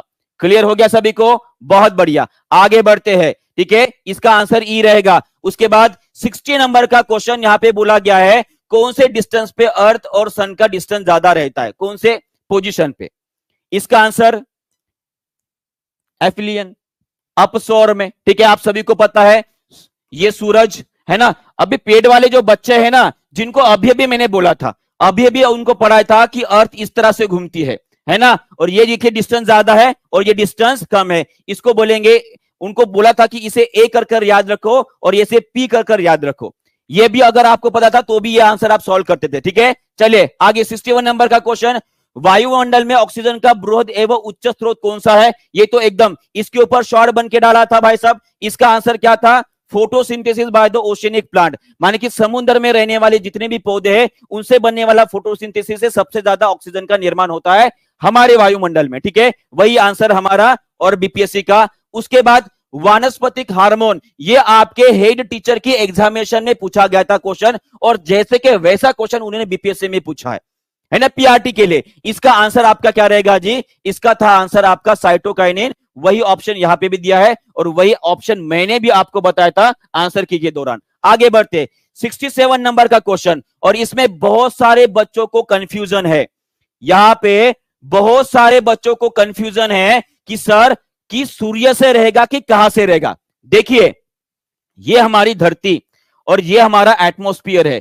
सूरज से आने वाली मैक्सिमम किरणें जो है यहां से रिफ्लेक्ट हो जाती है, और जितने किरणें बचती है ना वो धरती तक आती है। उसके बाद आपने देखा होगा धरती इसी ऊर्जा को जो है परावर्तित करती है। परावर्तित करती है कौन से रूप में? दीर्घ पार्थिव विकिरण, जिसे बोलते हैं लॉन्ग वेव टेरेस्ट्रियल रेडिएशन बोला जाता है। और यही वो ऊर्जा है जो आपके ग्लोबल वार्मिंग गैसेज जो है CO2 हो गई, मीथेन हो गई, इसे कैप्चर कर लेते हैं, और इसके वजह से धरती को मैक्सिमम ऊर्जा मिलती है। यह आपको ध्यान में रखना है। तो आपका आंसर क्या चाहिए था? इसका ए चाहिए था। ठीक है, वही हमने भी बताया था। उसके बाद आगे बढ़ते, सोनार तकनीक का प्रयोग क्या रहेगा? सोनार तकनीक का प्रयोग, हाँ ये तो भाई साहब कितनी बार रिपीट किया आपको।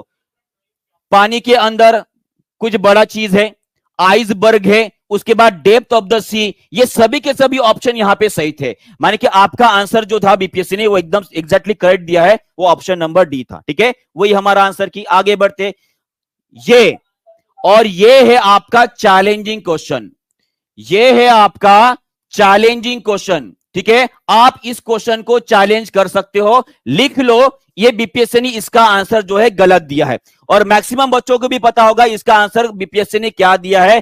बीपीएससी ने इसका उत्तर दिया है भाई साहब उत्पादक। क्या दिया है? उत्पादक। और जो मैंने बताया था वो था ऑप्शन नंबर डी। क्या था? Option number D. अब ऑप्शन नंबर डी क्यों बताया था, यह आपके एनसीईआरटी के 10th क्लास में आपको दिखाई देगा। कैसे आपको बताता हूं, इसका प्रूफ भी आपको दिखा दे रहा हूं। तो इसका आंसर जो है आपका, ये एक्चुअली प्रोड्यूसर भी होते हैं और सेकेंडरी कंज्यूमर भी होते हैं। ये दोनों ऑप्शन आपके करेक्ट है। कैसे है आपको एक्सप्लेन कर रहा हूं, सभी लोग ध्यान देंगे। ठीक है, चैलेंजिंग क्वेश्चन है। अब यहां पे देखिए, ये आपकी जो है पिरामिड है ना। सबसे ग्राउंड लेवल में कौन होते हैं? प्रोड्यूसर, माने कि उत्पादक होते हैं। सेकंड लेवल पे कौन होते हैं? प्राइमरी कंज्यूमर होते हैं, प्राथमिक उपभोक्ता होता है। और उसके बाद होते हैं सेकेंडरी, माने कि द्वितीयक होता है।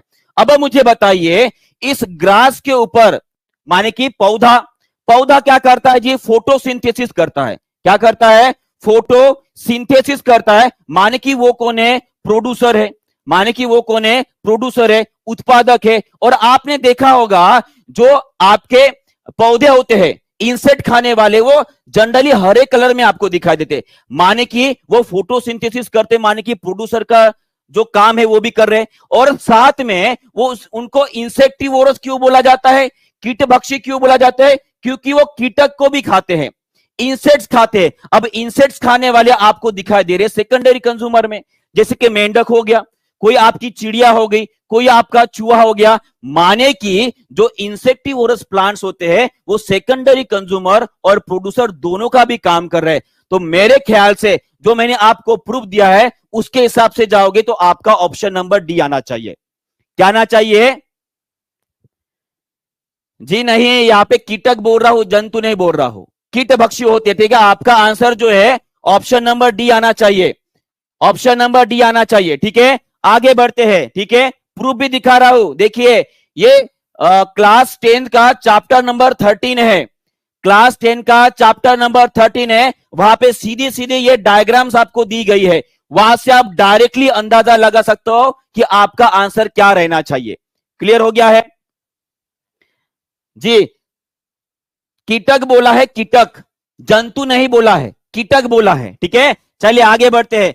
उसके बाद mulching of soil is associate with the mulching of, mulching मतलब खुरेदना होता है, ठीक है। उसकी वजह से सब कुछ हो जाता है। इसका आंसर आपका मोर देन वन अप अबव रहेगा। इसका आंसर क्या रहेगा? मोर than one up above. Set ई का 83 नंबर का क्वेश्चन, ठीक है। आगे बढ़ते। टंगस्टन यूज इन, टंगस्टन कहां पे इस्तेमाल किया जाता है? टंगस्टन कहां पे इस्तेमाल किया जाता है? ये किया जाता है आपका इलेक्ट्रिक बल्ब में। किसमें? इलेक्ट्रिक बल्ब में। इजी सा क्वेश्चन था। बाढ़ रोकने के लिए कि कौन सी उत्तम विधि दी गई है? कौन सी उत्तम विधि रहेगी? एकदम सी सिंपल सा बात है। क्या करेंगे? पेड़ लगाएंगे भाई साहब। क्या लगाएंगे? पेड़ लगाएंगे, और वही आंसर रहेगा आपका, अफॉरेस्टेंट, इसका बी रहेगा, ठीक है। आगे बढ़ेंगे। एनिमल फाउंड इन डेजर्ट, जो जानवर डेजर्ट में रहते हैं उनको क्या बोला जाता है भाई साहब? देखिए सही उत्तर रहेगा ए। क्या रहेगा? ए, ठीक है। चलिए आगे बढ़ते हैं। 109 नंबर का क्वेश्चन इसका, और इसका जो है कुछ कुछ लोगों ने चैलेंज करने के बोला है, ठीक है। मैंने देखा हो, पर ये क्वेश्चन जो है बीपीएससी ने सही दिया है, क्योंकि यहां पे नॉट बोला गया है। कुछ बच्चे ने मुझे पूछा है, ठीक है, उनका पर्सनल मैसेज भी आया था कि सर इसका आंसर क्या रह सकता है। देखिए यहाँ पे जितने भी पौधे दिए हैं ना आप सभी को, ये सभी पौधे जो है तालाब में उगने वाले हैं। माने कि पानी अगर एक ही जगह पर है वहां पे उगने वाले हैं, ये नदी में नहीं उग पाते हैं। तो यहाँ पे नहीं उगने वाले बोला है, तो भाई साहब ये कोई भी नहीं उगेगा। माने कि ऊपर में से एक से अधिक, क्या रहेंगे? ऊपर में से एक से अधिक, ठीक है। चलिए आगे बढ़ते हैं। नेक्स्ट क्वेश्चन, रासायनिक भाषा में मोर्चा का मतलब क्या होता है जिसे जंग बोलते हैं? भाई साहब सिंपल सी बात है, इसका हाइड्रेटेड फेरिक ऑक्साइड रहेगा, है ना। चलिए आगे बढ़ते हैं। नेक्स्ट क्वेश्चन, कौन से लक्षण किसी पादप को जलोद्भित बनाते हैं? माने कि हाइड्रोफाइट्स के यहां पे आपको प्रॉपर्टीज पूछी गई थी। बताइए इसका आंसर क्या किया आप सभी ने? जल्दी जल्दी बताएंगे इसका आंसर क्या किए सभी लोगों ने। इसमें भी कंफ्यूजन है कुछ लोगों को, ठीक है। ये भी आपके एनसीईआरटी में दिया है, और ये ऑप्शन आपका सही रहेगा, एक से अधिक, एक से अधिक वाला इसका आंसर रहेगा। नेक्स्ट 120 नंबर का क्वेश्चन, वाहनों के साइड में कौन सा लेंस लगाया, कौन सा दर्पण लगाया रहता है? चलिए बताइए इसका। इसका तो एकदम सिंपल आंसर है भाई साहब, कॉन्वेक्स लगा रहता है। कौन सा? कॉन्वेक्स, जिसे उत्तल दर्पण बोलते हैं, ठीक है। ये हमने भी डिस्कस किया है। उसके बाद एसपीएम का लॉन्ग फॉर्म क्या है? एसपीएम का है सस्पेंडेड पर्टिकुलेट मैटर। माने कि आपका आंसर गया ऑप्शन नंबर बी, निलंबित कणिका तत्व, ठीक है। एसपीएम के आधार पर ही किसी भी शहर में कितना ज्यादा प्रदूषण है वो दिखाया जाता है, ठीक है। उसके बाद 127 नंबर का क्वेश्चन तो एकदम इजी था, इसका सीधा कंस्टिट्यूएंट फूड चेन में पूछा गया है, तो इसका आंसर क्या रहेगा? ए रहने वाला है, ठीक है। चलिए आगे।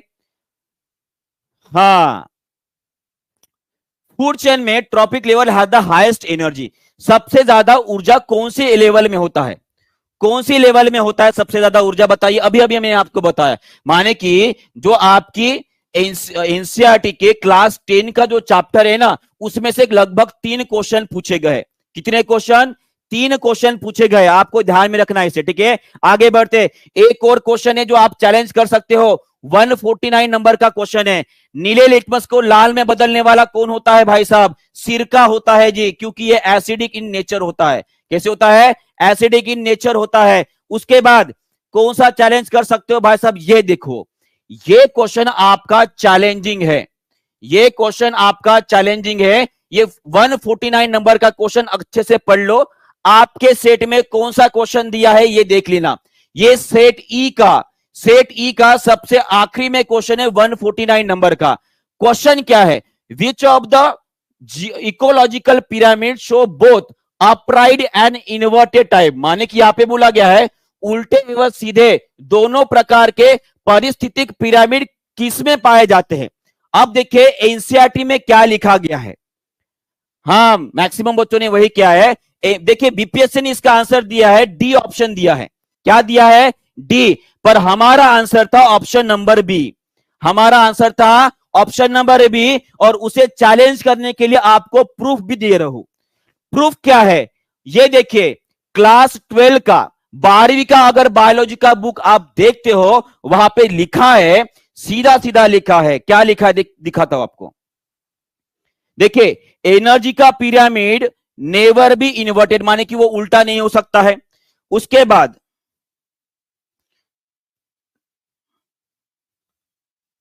हाँ देखिए पिरामिड और biomass in the sea can be inverted, माने कि बायोमास अगर जमीन के ऊपर है वो तो सीधा रहेगा, और जो समुद्र के अंदर होता है वो इन्वर्टेड होता है। इसका मतलब यह है कि आपका आंसर वही रहेगा, और यहां पे डायग्राम भी दी है, अगर आपको दिखाई दे रहा है तो आप यहां पे देख सकते हो कि पिरामिड जो नंबर वाला होता है वो सीधा होता है, और यहां पे आप देखो ये दोनों पिरामिड उल्टे दिखाई दे रहे हैं। ये है आपके बायोमास के पिरामिड, ये है आपके बायोमास के पिरामिड, जो एक सीधा भी है जमीन के ऊपर है, तो अगर वही पानी के अंदर चला जाए भाई साहब उल्टा हो जाता है।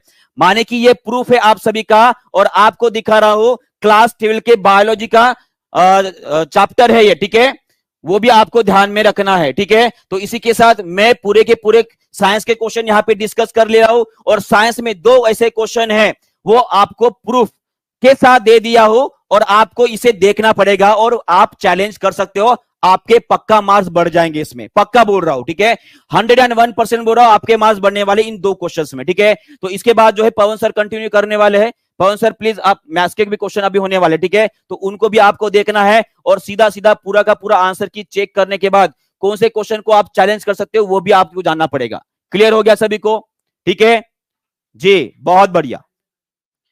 Danish sir, okay, Danish sir फिर से आ रहे हैं तो वो कंटिन्यू करने वाले, ठीक है जी, चलिए। और देखिए मैं फिर से बता रहा हूं, क्वेश्चन नंबर 149 आपको चैलेंज करना है, क्वेश्चन नंबर 149 आप सभी को चैलेंज करना है। अगर अब मुझे बताइए क्वेश्चन किस किस लोगों ने सही किया है और कौन कौन लोगों ने गलत किया है। इसका आंसर जो है ऑप्शन नंबर बी आया है, किन किन लोगों ने यह सही किया है, किन किन लोगों ने सही किया है, चलिए बताइए।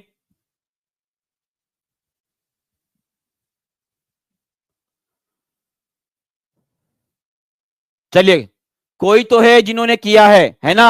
आप सभी बच्चे जो है, जो स्टूडेंट है, जी हाँ, इसे आप आराम से चैलेंज कर सकते हो, ठीक है।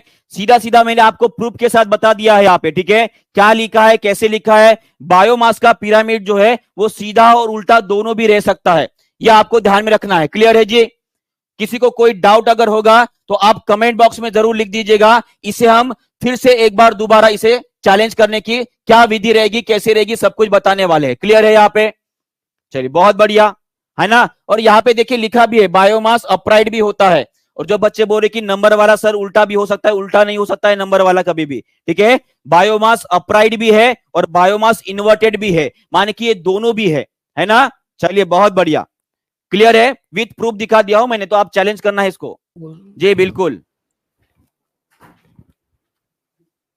दानिश सर अभी आ गए, दानिश सर आपके बाकी क्वेश्चन कंटिन्यू करें। जी सर बिल्कुल।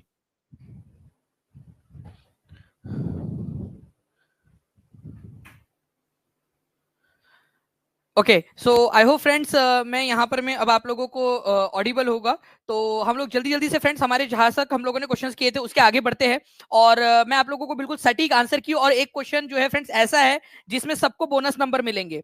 तो बोनस नंबर के लिए कितने लोग तैयार है? बोनस नंबर, हर एक बच्चे को बोनस नंबर मिलेगा, उसके लिए तैयार है आप लोग? ठीक है, मैं प्रूफ के साथ दिखाऊंगा कि बोनस है वो आप लोगों के लिए। चलिए देखिए फ्रेंड्स, अगर मैं आप लोगों को बता दूं कि बेस्ट मेथड जो है वो प्रिवेंट करने के लिए, फ्लड को प्रिवेंट करने के लिए सबसे अच्छा क्या है आप लोगों का, तो भाई पेड़ लगाओ।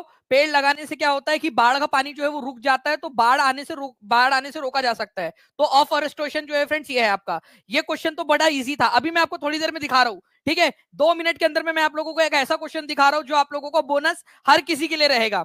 देखिए फ्रेंड्स, यहां पर मैं बोला गया है कि निम्न में से कुल कितने व्यक्ति 26 जनवरी 2050 से लेकर 2024 के प्रारंभ तक, तो नीतीश कुमार, श्री कृष्ण सिंह और नीतीश कुमार के भी इनको मिलाकर जो है फ्रेंड्स टोटल जो है वो 23 लोग रहे हैं। ये मतलब बिल्कुल सही आंसर दिया हुआ है बीपीएससी ने, 23 लोग रहे हुए कुल। ठीक है, ये 23 लोग है। अब जो है फ्रेंड्स आप लोगों को यहाँ पर मैं आप लोगों को बताता हूं, मैं यहाँ पर में एक क्वेश्चन है, ये भी क्वेश्चन आप देख लीजिए कि जो कास्ट सेंसस हुआ था आप लोगों का 2023 के अंदर में, उसके अनुसार जो जनरल कास्ट है फ्रेंड्स उसका यहाँ पर में दिया हुआ है, शेड्यूल कास्ट और शेड्यूल ट्राइब का दिया हुआ है यहाँ पर में 21.33 दोनों का मिला के, और बैकवर्ड क्लासेस का जो है वो 63.14 दिया हुआ है। तो यहाँ पर में जो है फ्रेंड्स ये सारे के सारे डेटा आप लोगों के सही है, इसी वजह से आप लोगों का आंसर जो है वो हो जाएगा आपका option number D, more than one of the above. तो ये जो कास्ट वाला जो है आप लोगों का, ये आप लोगों का जो है फ्रेंड्स इसका आंसर डी है आप लोगों का, ये आप लोगों ने ध्यान रखना है। ओके, नाउ अब आप लोगों के लिए देखिए फ्रेंड्स यहाँ पर में एक क्वेश्चन है, इसके बाद वाला क्वेश्चन आप लोगों के लिए रहेगा आपका बोनस क्वेश्चन, जो सभी लोगों को 1 नंबर मिल जाएगा। तो उसके लिए जो है फ्रेंड्स 1 लाइक तो बनता है उस क्वेश्चन के लिए, जल्दी से सभी के सभी लोग, और जहां जहां शेयर कर सकते हैं शेयर कर देंगे। देखिए अगर मैं बात करूं आप लोगों से फ्रेंड्स की इंडियन नेशनल आर्मी जो कि सुभाष चंद्र बोस लीड कर रहे थे, जब वो लोग पकड़े गए उनके साथी लोग, तो उन पर दिल्ली के लाल किले में मुकदमा चलाया गया था 1945 में। तो कब मुकदमा चलाया गया था अगर ये क्वेश्चन पूछ लिया जाए तो 1945 के अंदर में दिल्ली के लाल किले के अंदर में मुकदमा चलाया गया था, ये बिल्कुल सही है। अब देखिए फ्रेंड्स रीजनिंग का ये क्वेश्चन 1 नंबर बोनस हर किसी के लिए। चलिए तैयार हो जाइए आप लोग, तैयार है हाथ ऊपर कर दो जल्दी से, मैं आप लोगों को दिखाता हूं यहां पर मैं इसका इस क्वेश्चन का, और प्रूफ करके दिखाता हूं। प्रूफ देखना आप लोग, क्योंकि प्रूफ देखोगे तो इससे सीखने भी मिलेगा आपको आने वाली आप लोगों की काफी सारी एग्जाम्स के लिए। देखिए फ्रेंड्स यहां पर मैं इस क्वेश्चन का आंसर बीपीएससी के चेयरमैन को मैं चैलेंज करता हूं कि इस क्वेश्चन का आंसर वो निकाल के बता दे। ठीक है, देखो मैं बोल रहा हूं बीपीएससी के चेयरमैन को चैलेंज कर रहा हूं कि इसका आंसर अगर वो निकाल के बता दे तो ठीक है, यहां पर मैं हम लोग हार मान लेंगे अपनी। यहां बोला है N is brother of M, ठीक है, तो एन जो है ना वो ब्रदर है, ब्रदर है मतलब क्या है, लड़का है, तो हम बॉक्स में बना देंगे किसका, एम का। अब एम क्या है ये हमें पता नहीं, लड़का है या लड़की है ये नहीं पता। के इज सिस्टर ऑफ एम, के जो है वो क्या है, सिस्टर है, तो हम गोले में बना देंगे, के जो है वो लड़की है, गोले में हमने बना दिया। P is brother of O, तो पी जो है वो ब्रदर है मतलब लड़का है, किसका भाई है, वो ओ का। ठीक है, अब ओ लड़का है कि लड़की नहीं पता, लेकिन वो आगे में दिया है ओ जो है वो डॉटर है, तो मैं गोले में बनाऊंगा किसकी डॉटर है, एन की, एन की। और मुझे पता है कि एन कहां पर में है, यहां पर में है, तो एन के नीचे मैं ओ बना दूंगा, मैं ओ डॉटर है एन की, और एन का भाई जो है वो है पी, ये हमने बना दिया।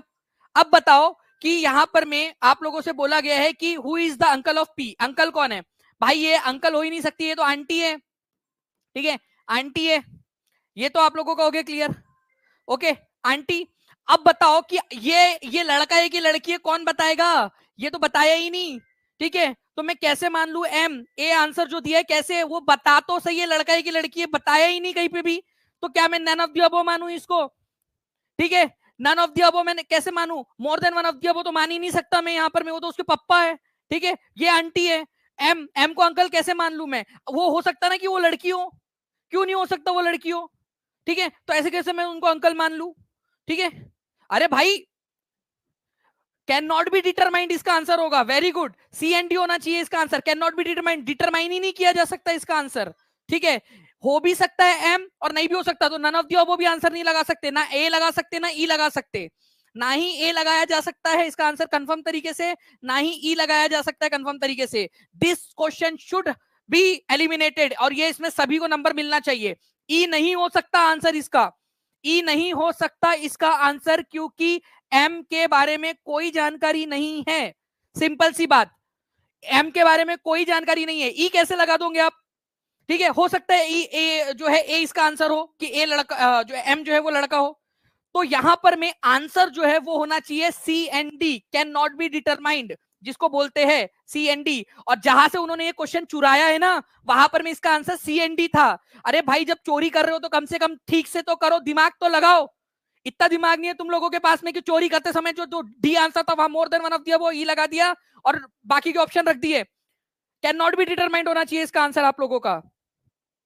ठीक है, तो आंसर क्या हो जाएगा फ्रेंड्स आप लोगों का, इसका आंसर हो जाएगा आप लोगों का, ठीक है, आपका can not be determined. Okay next, joint military exercise by India and Japan was conducted in Mahajan area of Rajasthan. ठीक है, इंडिया और जापान के बीच में वो धर्मा गार्जियन एक्सरसाइज होती है आप लोगों की फ्रेंड, सिंपल सी है। नेक्स्ट क्वेश्चन की तरफ में आगे बढ़ते हैं आप लोगों के। ठीक है, नेक्स्ट क्वेश्चन आप लोगों का क्या हो जाएगा यहाँ पर में आप लोग देख लीजिए।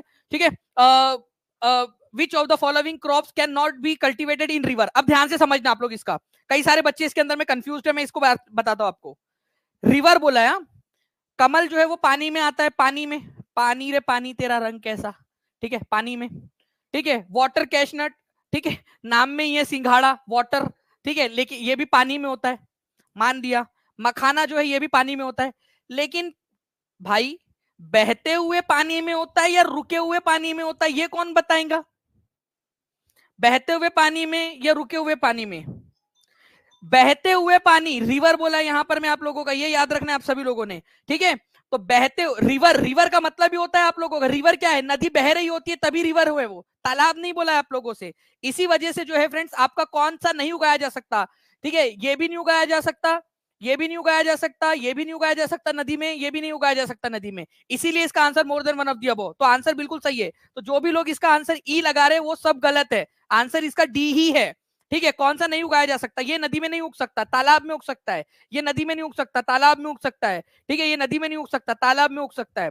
ठीक है, तो answer more than one of the above होगा कि ये सारे के सारे ऐसे जो नदी में नहीं उग सकते, तालाब में उग सकते हैं। ये इसका आंसर है, डी इसका आंसर होगा आप लोगों का। ठीक है, ओके तो जितने भी बच्चे, सरोज जी पूछ रहे हैं कि कितना है सर कोर्स का प्राइस। देखिए कोर्स जो है बहुत ही अफोर्डेबल है आपका। अगर मैं आपको बता दूं कि अभी 51% फ्लैट 51% जो है वो आपका ऑफ चल रहा है।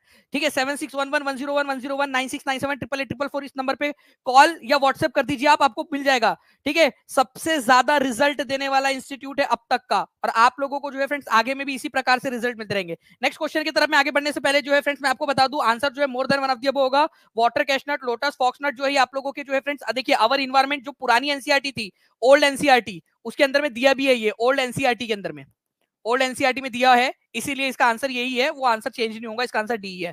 ठीक है, ओल्ड एनसीईआरटी में दिया है। Who among the following was the prime minister, 73वें और 74वें संविधान संशोधन 1992 के समय में कौन थे प्रधानमंत्री? तो वो थे यहाँ पर में पीवी नरसिम्हा राव। ठीक है, PV Narasimha Rao, A is the correct answer यहाँ पर में। ठीक है, जल्दी जल्दी से सेशन को लाइक कर देंगे फ्रेंड्स, 2742 लाइक्स हो चुके हैं। ठीक है, एक बार दबा के सभी लोग लाइक कर देंगे, जिन लोगों ने अब तक चैनल को सब्सक्राइब नहीं किया चैनल को सब्सक्राइब भी कर लेंगे, ताकि इसी प्रकार आप लोगों को जो है फ्रेंड्स आने वाले जितनी भी अपडेट्स है, जो भी सारी चीजें वो आपको मिल सके। और जो बच्चे टीआरई 4 के लिए तैयारी कर रहे हैं वो लोग जो है फ्रेंड टीचिंग परीक्षा के प्रीमियम कंटेंट के साथ में जुड़कर अपना सिलेक्शन सुनिश्चित कर सकते हैं। Now friend, in which of the following states of India the maximum teak forest is found? Teak forest सबसे ज्यादा कहां पर में मिलता है आप लोगों को? ठीक है, सर्वाधिक सागवान के जंगल कहां पर में मिलते हैं? ये क्वेश्चन डायरेक्टली पूछा है आप लोगों से, बताइए।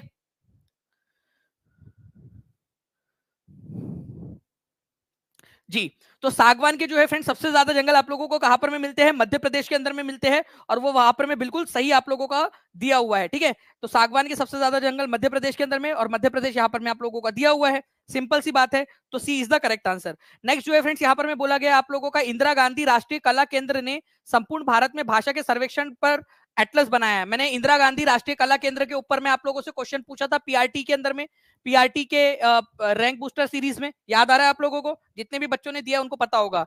तो ये क्या करता है फ्रेंड्स? लैंग्वेज मैपिंग करता है, आपका नाम ही है यहाँ पर में इंदिरा गांधी राष्ट्रीय कला केंद्र में भारत में संपूर्ण भाषा सर्वेक्षण कर भाषा का एटलस बनाया है। तो लैंग्वेज मैपिंग का इसका काम है, आंसर बी है, बहुत ही सिंपल है ये।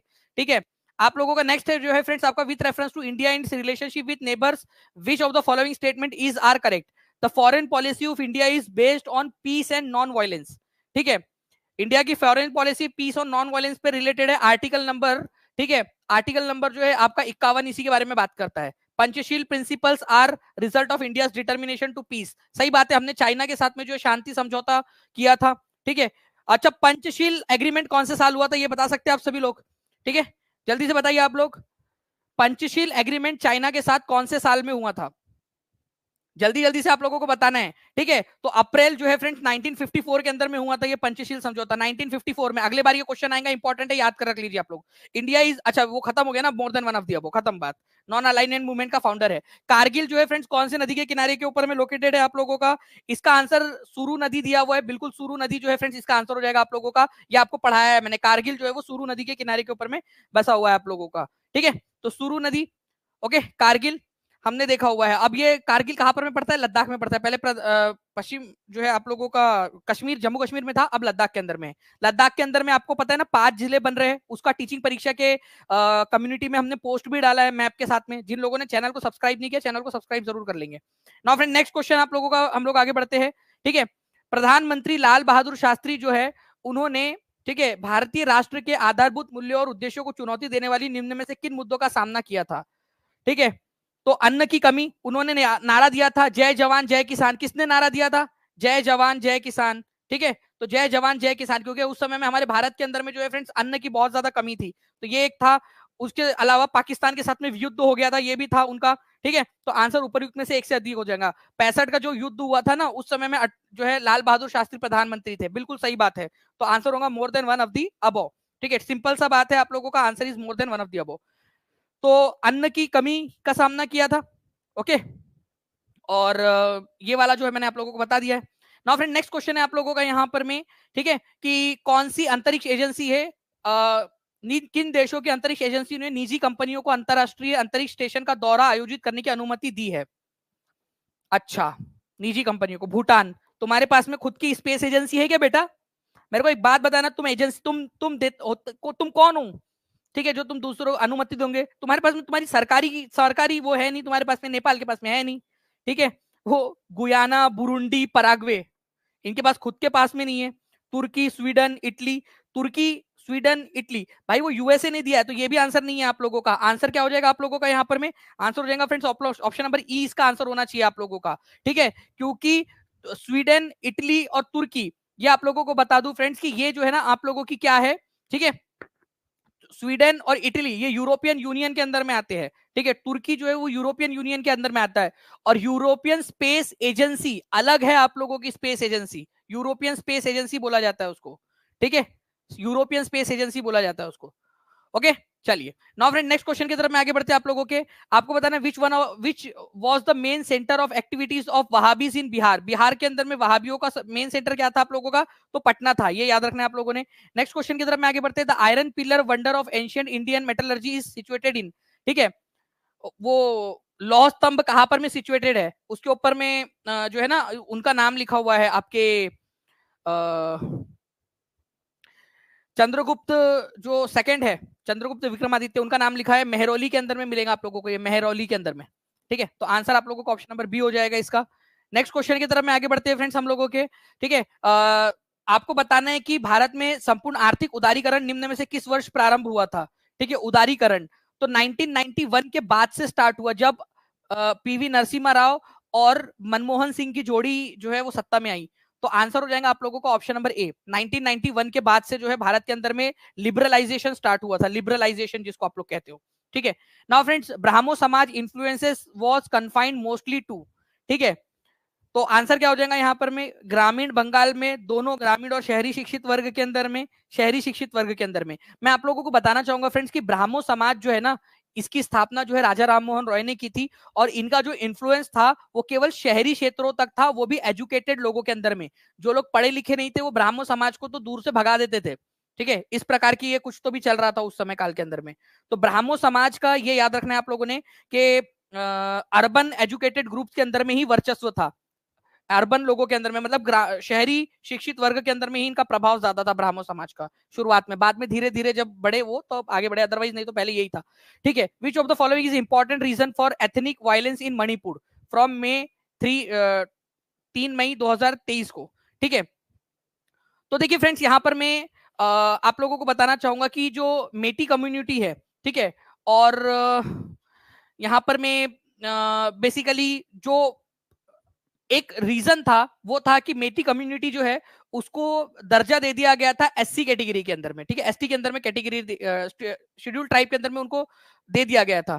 ठीक है, तो कुकी समुदाय और मेती समुदाय जो है इनके बीच में जो है वो झगड़ा था। Meitei community should be given share in jobs reservation for Kuki community. ठीक है, उनके मतलब एक दूसरे की जॉब के अंदर में रिजर्वेशन था। लैक ऑफ रिसोर्सेज टू मीटी कम्युनिटी, मीटी कम्युनिटी के पास में जो है फ्रेंड्स रिसोर्सेज की कमी थी, और कुकी लोगों के पास में रिसोर्सेज थे ज्यादा, तो इनका रिसोर्स उनको मिल रहा था। मीटी community should be given the status of tribe. Tribe का स्टेटस इनको दिया जाना था। तो आंसर जो है friends more than one of the above इसका हो जाएगा, जो कि बिल्कुल सही है यहाँ पर में। ठीक है, the political tendency to build our national nation mainly on nationalism is led by which of the following political party in India. ठीक है, अब देखिए फ्रेंड्स, यहाँ पर में ना हमारे राष्ट्र को मुख्यतः राष्ट्रवाद के आधार पर निर्मित करने की राजनीतिक प्रवृत्ति का नेतृत्व भारत में निम्न में से किस राजनीतिक दल द्वारा किया जाता है। अब देखिए, ये बोलना कितनी गलत बात है ना कि एक पॉलिटिकल पार्टी को क्रेडिट दे देना इस चीज का। भारतीय पॉलिटिक्स के अंदर में नेशन मेनली ऑन नेशनलिज्म, ठीक है, build our nation mainly on nationalism is led by which of the following political party in India. Okay, तो सोशलिस्ट जो पार्टी है आप लोगों की, वो नेशनलिज्म को तो नहीं मानती, ये तो चलो खत्म हो गया। लेकिन इंडियन नेशनल कांग्रेस, ठीक है, ये भी तो इन्होंने भी तो राष्ट्रवाद का ही सहारा लिया था एक समय में। जब इसका गठन हुआ था इंडियन नेशनल कांग्रेस का, तब वो राष्ट्रवाद के सहारे ही चल रही थी, राष्ट्रवाद, कि हमें देश को आगे रखना है, देश को पहले रखना है। लेकिन यहाँ पर में बीजेपी आंसर इन्होंने लगाया है। तो ये आंसर जो है ना फ्रेंड्स, इसको आप लोग स्टार मार्क करिए कि इसके अंदर में क्या ये लोग चेंज करते हैं, क्योंकि इसके अंदर में इसको कहना कि केवल भारतीय जनता पार्टी ने इसका नेतृत्व, इसका कोई प्रूफ नहीं मिलेगा आप लोगों को। लेकिन ये सोचने वाली बात है ना कि हाउ वी कैन से कि भाई भारतीय जनता पार्टी जो है वो भारत के अंदर में राष्ट्रवाद का नेतृत्व करती है, राष्ट्रवाद की पॉलिटिक्स का नेतृत्व करती है। इंडियन नेशनल कांग्रेस भी करती थी, जब उसकी स्थापना हुई तब से करती आ रही है वो राष्ट्रवाद का समर्थन। ठीक है, राष्ट्रवाद के नाम पे ही कि भाई देश के लिए लड़ो, देश के लिए मरो। ठीक है, तो यही तो सोच है। देखिए, कई सारे बच्चे जो बोल रहे हैं कि इसका आंसर उन्होंने यही सोच के लगाया, तो आंसर तो डी होना चाहिए ना इस हिसाब से। फिर तो भारतीय जनता पार्टी भी उसी के ऊपर में कर रही है, नेशनलिज्म नेशनलिज्म, और भारतीय राष्ट्रीय जो कांग्रेस पार्टी है वो भी कर रही है। तो मेरे हिसाब से इसका आंसर डी होना चाहिए। बीपीएससी ने इसका आंसर बी लगाया है। Which bridge was inaugurated by prime minister Narendra Modi on, ठीक है, 24 फरवरी 2024 को, द्वारका और गल्फ ऑफ कच्छ को करने के लिए यहाँ पर में। ठीक है, तो सुदर्शन ब्रिज बनाया था। ये तो बहुत सिंपल सा क्वेश्चन है आपका करंट अफेयर्स का। ओके, अब देखिए यहाँ पर में फूड चेन वाला जो है ये क्वेश्चन आप लोगों को कुलदीप सर करवा चुके हैं यहाँ से। इसके नीचे वाले क्वेश्चन जो है वो कुलदीप सर ने आपको ऑलरेडी करवा दिया है। ओके, अच्छा चलिए, इसके बाद में शायद एक क्वेश्चन आपका ये यहाँ पर में रहता है कि country shortest longest international border किसके साथ में, भारत देश की अधिकतम अंतरराष्ट्रीय सीमा किसके साथ में है, तो सबसे ज्यादा बांग्लादेश के साथ में। बचपन में एमबीए, ये ट्रिक याद कर लेना, बचपन में एमबीए, ये क्या है, बी से है बांग्लादेश। बांग्लादेश सबसे ज्यादा बॉर्डर शेयर करते हैं हम लोग बांग्लादेश के साथ में। फिर चाइना है, चाइना, फिर पाकिस्तान है, पाकिस्तान, फिर आता है नेपाल। ठीक है, नेपाल, फिर आता है म्यांमार, फिर आता है भूटान, और फिर सबसे कम बॉर्डर शेयर करते हैं अफगानिस्तान के साथ में, अफगानिस्तान। यहाँ पर मैं सबसे लॉन्गेस्ट बोला है ना, तो आंसर बांग्लादेश हो जाएगा, और ये करवाया भी था मैंने आपको। अब देखिए फ्रेंड्स, यहाँ पर मैं इस क्वेश्चन के अंदर में भी डाउट है बच्चों का, मैं आपको बताता हूँ। देखिए, आप लोगों से ये पूछा जा सकता है यहाँ पर में, ठीक है, दामोदर रिवर वैली की स्थापना कब हुई थी। और दूसरा जो आप लोगों का डाउट बनता है, सोन रिवर वैली प्रोजेक्ट जो है उसकी स्थापना कब हुई थी। चलिए, अब देखिए फ्रेंड्स, अगर मैं बात करूं यहां पर में, आप लोगों से पूछा जाए कि सबसे पुरानी वाली कौन सी है, ठीक है, सबसे पुरानी वाली कौन सी है, तो यहां पर में अगर हम लोग देखोगे फ्रेंड्स, तो सोन रिवर वैली प्रोजेक्ट जो है ना आप लोगों की, ये ज्यादा पुरानी है। सोन नदी के ऊपर में जो है फ्रेंड्स, आप लोगों का पहला बांध कब बना था आप लोगों का, 1873 से 1874 के अंदर में डेहरी में बनाया गया था इसका बांध आप लोगों का, डेहरी के अंदर में। और दूसरी चीज यहां पर में ये बोला गया है आप लोगों का कि भाई रिवर वैली प्रोजेक्ट, ठीक है, नदी घाटी योजना आप लोगों की कौन सी थी, बिहार के अंदर में होनी चाहिए वो। और जो है दामोदर रिवर वैली प्रोजेक्ट जो है आप लोगों का आज झारखंड के अंदर में, आज के झारखंड में। बच्चा ये भी तो सोच सकता है ना कि झारखंड में चली गई है आज वो, ठीक है, ऐसा देखा जाए तो फिर तो पूरा भारत ही हमारा है। ओके, तो दामोदर रिवर वैली प्रोजेक्ट जो है फ्रेंड्स, ये आप लोगों का झारखंड में है। पहली बात तो आज के समय में, उस समय बिहार में था, लेकिन आज झारखंड के अंदर में है। तो मेरे हिसाब से इसका आंसर सोन रिवर वैली प्रोजेक्ट होना चाहिए। ठीक है, बाकी बीपीएससी जो है इसके अंदर में जो भी अपडेट करेगा वो मैं आप लोगों को बता दूंगा। ठीक है, और दूसरी चीज, पहली चीज तो ये हो गई। दूसरी चीज जो है friends, Damodar river valley project जो है वो 1948 में हुआ था, और सोन रिवर के ऊपर में पहला बांध जो है आप लोगों का बनाया गया था 1873 के अंदर में, 1873 के अंदर में। आप लोग देख सकते हो डेहरी नाम की जो जगह है वहां पर में बनाया गया था आप लोगों का। ओके, इंद्रपुरी बैराज, ओके, तो उसके ऊपर में बनाया गया, और भी बहुत सारे बैराज बनाए गए यहाँ पर में सोन रिवर के ऊपर में। तो सोन रिवर वैली प्रोजेक्ट जो है बेसिकली आप लोगों का ये होना चाहिए आंसर, जो बिहार के अंदर में बनाया गया है, क्योंकि बिहार की बात हो रही है आज के समय का। कोई भी बच्चा ये सोचेगा बिहार, आज के बिहार के अंदर में कौन सा है, ठीक है। कोई भी बच्चा यही सोचेगा कि इसका आंसर क्या है आपका, इसका प्रूफ चाहिए, मैं आपको प्रूफ प्रोवाइड कर दूंगा इसका। Which of the following constitutional amendment in India made judiciary subordinate subservient to parliament. वो 42वां संविधान संशोधन था जिसके जरिए बोला गया कि न्यायपालिका जो है वो संसद के नीचे आएंगी, न्यायपालिका संसद के नीचे आएंगी। वो बाद में इसको पलट दिया गया था इस को, लेकिन न्यायपालिका संसद के नीचे आएंगी ऐसा बोला गया था 42वें संविधान संशोधन के जरिए। अच्छा, ये भी इसके ऊपर में भी अब डाउट है बच्चों को कि which area does China claim as its secret territory. किस क्षेत्र को चीन अपना पवित्र क्षेत्र होने का दावा करता है। ठीक है, अब ध्यान से सुनो आप लोग, ये बोलते हैं ताइवान। ठीक है, इन्होंने ताइवान बोला, लेकिन क्या आप लोगों को पता है फ्रेंड्स कि एक समय तिब्बत जो है वो एक ऑटोनॉमस क्षेत्र था। ठीक है, क्वेश्चन आप लोगों से पूछा जा सकता है तिब्बत के ऊपर में चाइना ने कौन से साल में कब्जा किया था, है ना, ये क्वेश्चन पूछ सकते हैं ना आप लोगों से। ओके, तो वहां पर में जो है फ्रेंड्स अलग सरकार थी तिब्बत के अंदर में। वहां पर में दलाई लामा जो है वो, जो दलाई लामा, जैसे अभी एक दलाई लामा है वैसे ही दलाई लामा जो है फ्रेंड्स वहां के धर्मगुरु और वहां के सबसे पॉलिटिकल हेड होते थे उनके। आज भी तिब्बत की सरकार जो है वो हिमाचल प्रदेश के अंदर में, हिमाचल प्रदेश ऐसी मतलब काम चलो नाम मात्र के लिए सरकार चलती है, कुछ है तो नहीं उनके पास में।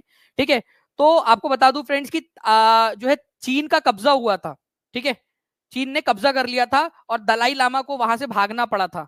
ठीक है, तो कब्जा कर लिया था चीन ने, तो चीन जो है वो तिब्बत को भी अपना जो है वो सेक्रेट टेरिटरी, अपना पवित्र क्षेत्र होने का या अपना अपना क्षेत्र होने का दावा करता है, और ताइवान को भी।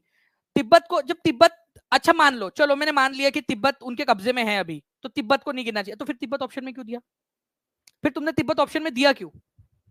भाई तिब्बत को भी वो अपना मानता है ना। हम तो बोल रहे हैं कि तिब्बत जो है उसको आजाद करो। हमारा स्टैंड क्या है, हमने हमने हमने क्या किया है, मैं आपको बता दूं। ओके, मैं आप लोगों को बता दूं कि हमारे भारत के जो है हमारे भारत के अंदर में दलाई लामा को शरण दी गई है। क्यों दी गई है? क्योंकि दलाई लामा तिब्बत की सरकार का नेतृत्व करते हैं, तिब्बत का नेतृत्व करते हैं, तिब्बत को रिप्रेजेंट करते हैं, और हम तिब्बत को एक देश के रूप में जो है फ्रेंड्स एक समय तक मान्यता देते थे, वो पंडित जवाहरलाल नेहरू के समय में। ठीक है, ओके ओके, चलिए, तो यहां पर मैं आप लोगों को याद रखना है फ्रेंड्स कि जो है इसका आंसर मेरे हिसाब से इसका आंसर जो है ऑप्शन नंबर डी होना चाहिए, क्योंकि तिब्बत और ताइवान जो है वो दोनों के दोनों को जो है वो अपना क्लेम करता है सेक्रेट टेरिटरी। ओके, दोनों के दोनों को क्लेम करता है तिब्बत तिब्बत जो है। चलिए, नाउ फ्रेंड नेक्स्ट क्वेश्चन की तरफ में हम लोग आगे बढ़ते हैं। The grassland which scattered trees is called as. ठीक है, छितरे हुए वनों वाले घास के मैदान क्या कहलाते हैं आप लोगों के? तो उनको सवाना के घास के मैदान कहते हैं फ्रेंड्स आप लोगों के। सिंपल सी बात है, सवाना घास के मैदान, घास के मैदान जो है आप लोगों का। ठीक है, who founded the Indian National Congress in 1885? ठीक है, ए ओ ह्यूम ने इसकी स्थापना की थी। ए ओ ह्यूम ने कहीं दिया है कि ऑप्शन में? नहीं दिया है, नहीं दिया है, नहीं दिया है, तो answer none of the above हो जाएगा। सिंपल सी बात है आप लोगों का, ये भी आंसर हो गया आप लोगों का। नेक्स्ट क्वेश्चन की तरफ में आगे बढ़ते हैं friends. The preamble of constitution of India guarantees justice, it means India allowed to its people. क्या क्या बोलती है कि भाई जस्टिस मिलेगा, तो कौन कौन सा जस्टिस मिलेगा? ठीक है, ठीक है, हम 3 प्रकार के जस्टिस देंगे हम हमारे लोगों को। ठीक है, वो कौन कौन से देंगे? राजनीतिक, सामाजिक और आर्थिक न्याय देंगे हम लोग उनको। ठीक है, सामाजिक आर्थिक, तो सामाजिक न्याय देंगे, राजनीतिक न्याय देंगे। ठीक है, to have certain basic rights. ठीक है, ये जस्टिस मिलेगा उनको सामाजिक तौर पर।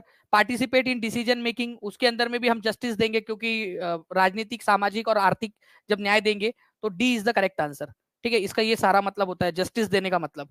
ओके, चलिए, नाउ फ्रेंड नेक्स्ट क्वेश्चन है आप लोगों का, आपको बताना है north eastern state of India has highest concentration of tribal population. सबसे ज्यादा जो है वो कहां पर में है? बताइए आप लोग, आपने क्या आंसर लगाया? 2986 लाइक्स आप लोगों ने कर दिए फ्रेंड। जल्दी जल्दी से एक बार सेशन को लाइक एंड शेयर भी करते रहेंगे, और जो लोगों ने चैनल को सब्सक्राइब नहीं किया चैनल को सब्सक्राइब भी कर लिए। अभी आप लोगों को फ्रेंड्स मैथ्स का भी पूरा का पूरा सॉल्यूशन बताया जाएगा अभी आप लोगों का। ठीक है, तो north eastern state of India has the highest concentration. Bharat के किस उत्तर पूर्वी राज्य में जनजातीय संख्या की अधिकतम संकेंद्रण है? जी, तो आंसर जो है फ्रेंड्स इसका हो जाएगा मिजोरम के अंदर में है, ये याद रखना है आप लोगों ने। बी जो आंसर दिया है वो बिल्कुल सही है आप लोगों का। सबसे ज्यादा जो है 2011 की जनगणना के अनुसार सबसे ज्यादा जो है आपकी यही रहती है। यहाँ पर में जो पूरी की पूरी जो जनजाति जितने भी लोग रहते हैं उसमें से 86.1%, 86.1% लोग जो है वो एसटी है। ठीक है, शेड्यूल ट्राइब है। ठीक है, वही ट्राइबल पूछा है ना उसने, तो मिजोरम की जितनी भी जनसंख्या है उसका 86.1% जो है वो एसटी है। ट्राइबल है। नाउ फ्रेंड्स अब ये क्वेश्चन देखिए आप लोग, ये वाला क्वेश्चन, ठीक है, इस क्वेश्चन का आंसर देखिए आप। ओके,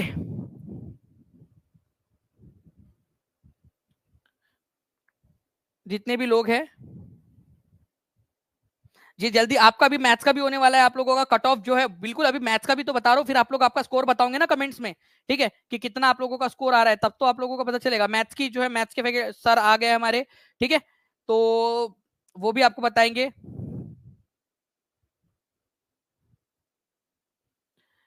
अब यहां पर में जो है फ्रेंड्स, जो जो साहित्य एकेडमी पुरुष वर्ग वाला क्वेश्चन है, ये मैं आप लोगों को जो है फ्रेंड्स, जैसे ही आपका मैथ्स का आप लोगों का होता है, उसके बाद में मैं आप लोगों के साथ में डिस्कस कर रहा हूँ। पवन सर हमारे साथ में जुड़ चुके हैं। पवन सर आपका स्वागत है, और जो एक क्वेश्चन बचा हुआ है वो मैं आप लोगों को यहाँ पर मैं बता दूंगा। तो पवन सर को हम लोग जोड़ रहे हैं। पवन सर, आपको आवाज आ रही है?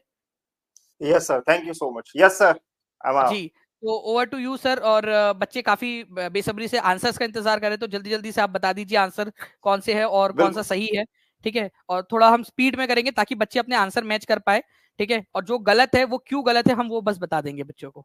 ओके, चलिए, thank you sir, over thank to you you. So much. Thank you, thank you. Hello, good evening, Radhe Radhe, Shyam Shyam दोस्तों। तो जल्दी से हम लोग अपने डिस्कशन के ऊपर चलते हैं जल्दी से। पहला क्वेश्चन आपकी स्क्रीन के ऊपर है। क्वेश्चन कुछ इस तरीके से है कि 39 दर्जन आम बेचने पर एक विक्रेता को 13 दर्जन आम के विक्रय मूल्य के बराबर लाभ होता है। मैंने आप लोगों को ये बहुत बार बताया हुआ है कि ये देखा करो कि क्वेश्चन में लाभ किस पर दिया गया है। विक्रय मूल्य पर अगर लाभ दिया गया है, और अगर लाभ होता है तो सीपी यानी कि क्रय मूल्य क्या होता है, आप बोलोगे सीपी भैया कम होता है। तो सीपी की वैल्यू कितनी होगी, आप बोलोगे 39 में से भैया 13 घटा दो, 39 माइनस 13 यानी कि 26। तो अगर हम वास्तव में बात करते हैं कि उसका प्रॉफिट परसेंट क्या होगा, लाभ की प्रतिशतता क्या होगी, तो आप बोलोगे भैया 13 का फायदा उसको 26 पे हो रहा है, गुणा में कितना 100, 13 कम 13, 13 दूनी 26, 2 से काटोगे फ्लैट 50% का उसको प्रॉफिट हो रहा है। आपका राइट आंसर आना चाहिए था 50%। वेरी गुड, बहुत सही। ओके, आगे बढ़ते अपने अगले क्वेश्चन की तरफ जल्दी से। आपसे बोला गया कि 5 अंकों की वह छोटी से छोटी संख्या ज्ञात कीजिए जिसको क्रमशः 15, 30, 38 और 40 से भाग करने पर सदैव 2 बचना चाहिए शेषफल। ओके, तो अगर आप पहले बात करते हैं इस केस में, हम ऐसी संख्या निकालते हैं जो कि इन सब से कट रही हो, यानी कि 15, 30, 38 और 40। अगर आप इनका एलसीएम निकालोगे तो 15, 30, 40 का एलसीएम आ गया 120। 120 में अगर आप 38 का गुणा करोगे तो कितना आएगा 2280। यानी कि अगर हम 4 अंकों की वो सबसे छोटी संख्या देखते हैं, या मैं आपसे ये कहूं कि वो सबसे छोटी संख्या क्या होगी जो इन सबसे पूरी तरह विभाजित होगी, वो होगी 2280। अगर आपको रिमाइंडर 2 चाहिए तो आप, बहुत सारे बच्चों ने गलतियां कर दी होगी, उन्होंने 2 ऐड करके आंसर लगाया होगा 2282।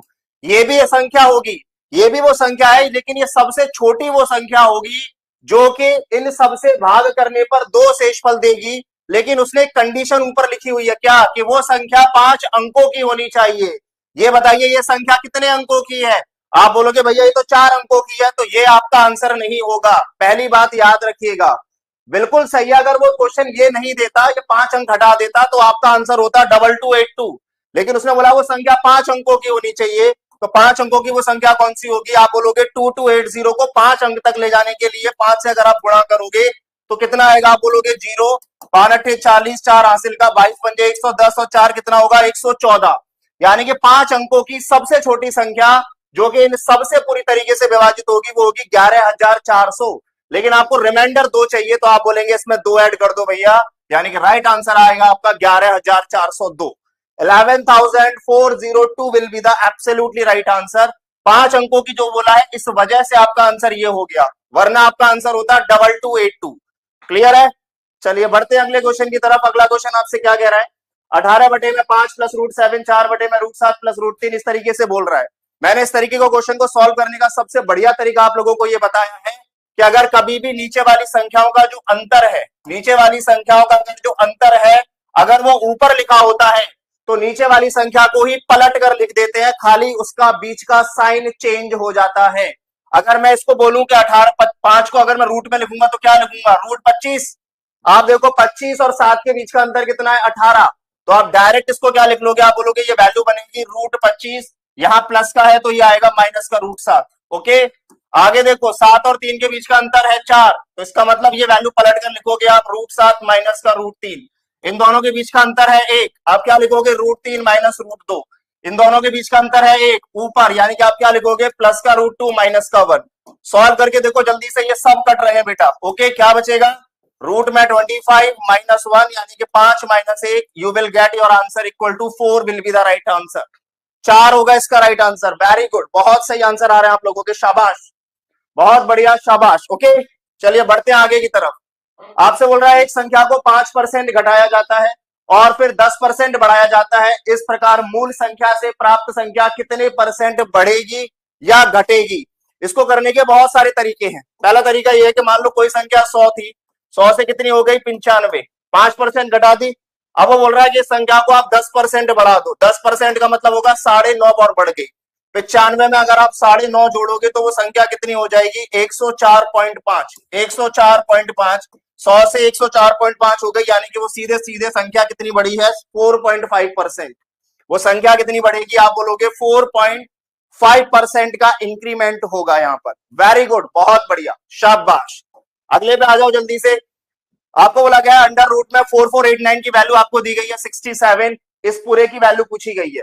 ध्यान से देखो, आप बोलोगे ये वैल्यू क्या किसकी पूछी गई है 44.89 प्लस 0.4489 प्लस ये कितनी बार है 1 2 3 4 5 6, यानी कि 0 बाद फिर पूरी वैल्यू नीचे 6 0। ठीक है, उधर कितने होंगे 8, 1 2 3 4 5 6 7 8। ठीक है, डन। आप मुझे एक बात बताओ, अगर मैं इसको हटाऊंगा तो नीचे 100 आएगा। इस पूरे की वैल्यू कितनी आप बोलोगे 67। 67 में 10 से भाग लगाओगे क्या आएगा 6.7। यहाँ 67 अपॉन 100 बनेगा, क्योंकि यहाँ पर देखो 4 है, 4 को रूट से बाहर करोगे 2 0 बचेंगे, यानी कि 0.67। ये वैल्यू क्या आ गई 0.67। यहाँ 6 दे रखे हैं, देखो 1 2 3 4 5 6, यानी कि नीचे 1000 से डिवाइड लगेगा, है कि नहीं। तो आप क्या बोलोगे यहाँ पर 0.067, 3 के बाद डेसिमल, यहाँ 4 के बाद डेसिमल आएगा तो आप बोलोगे 0.0067। ऐड कर दो, यही आपका आंसर है। 7 7 और 6 13, 7 और 6 13 और 1 14, 7 और 6 13 और 1 14, 6 और 1 7, 7.4437 will be the right answer. 7.4437 जो होगा वो आपका बिल्कुल राइट आंसर होगा, ऑप्शन नंबर सी। आगे बढ़ते हैं अगले क्वेश्चन पे। आपसे कह रहा है एक साधारण ब्याज पर कोई राशि जो है वो 24 साल में अपनी 7 गुनी हो जाती है, यानी कि 1 से 7 हो जाती है। तो आप बोलोगे ब्याज कितने रुपए मिली होगी, ब्याज मिली होगी भैया 6 रुपए। 6 बराबर हो जाएगा P into R into T. Time दिया हुआ है आपको 24 साल, बड़े में कितना 100। 6 से काटोगे 4 बार, 4 से काटोगे 25 बार, यानी कि रेट ऑफ इंटरेस्ट कितने परसेंट आ गई, आप बोलोगे 25%। 25% की रेट ऑफ इंटरेस्ट रही होगी। क्लियर है, 25% will be the absolutely right answer for this question. अगला क्वेश्चन आपकी स्क्रीन के ऊपर, ध्यान से देखो, ये लास्ट डिजिट लिखे गए सबके। 6 सत्ते 42 का 2, 3 पंजे 15 का 5, 5 अट्ठे 40 का 0, 6 अट्ठे 48 का 8 will be the right answer. Okay, सबका लास्ट डिजिट लिखा गया है।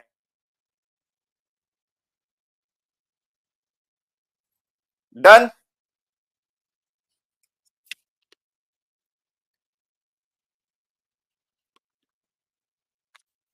बस डन डन सर।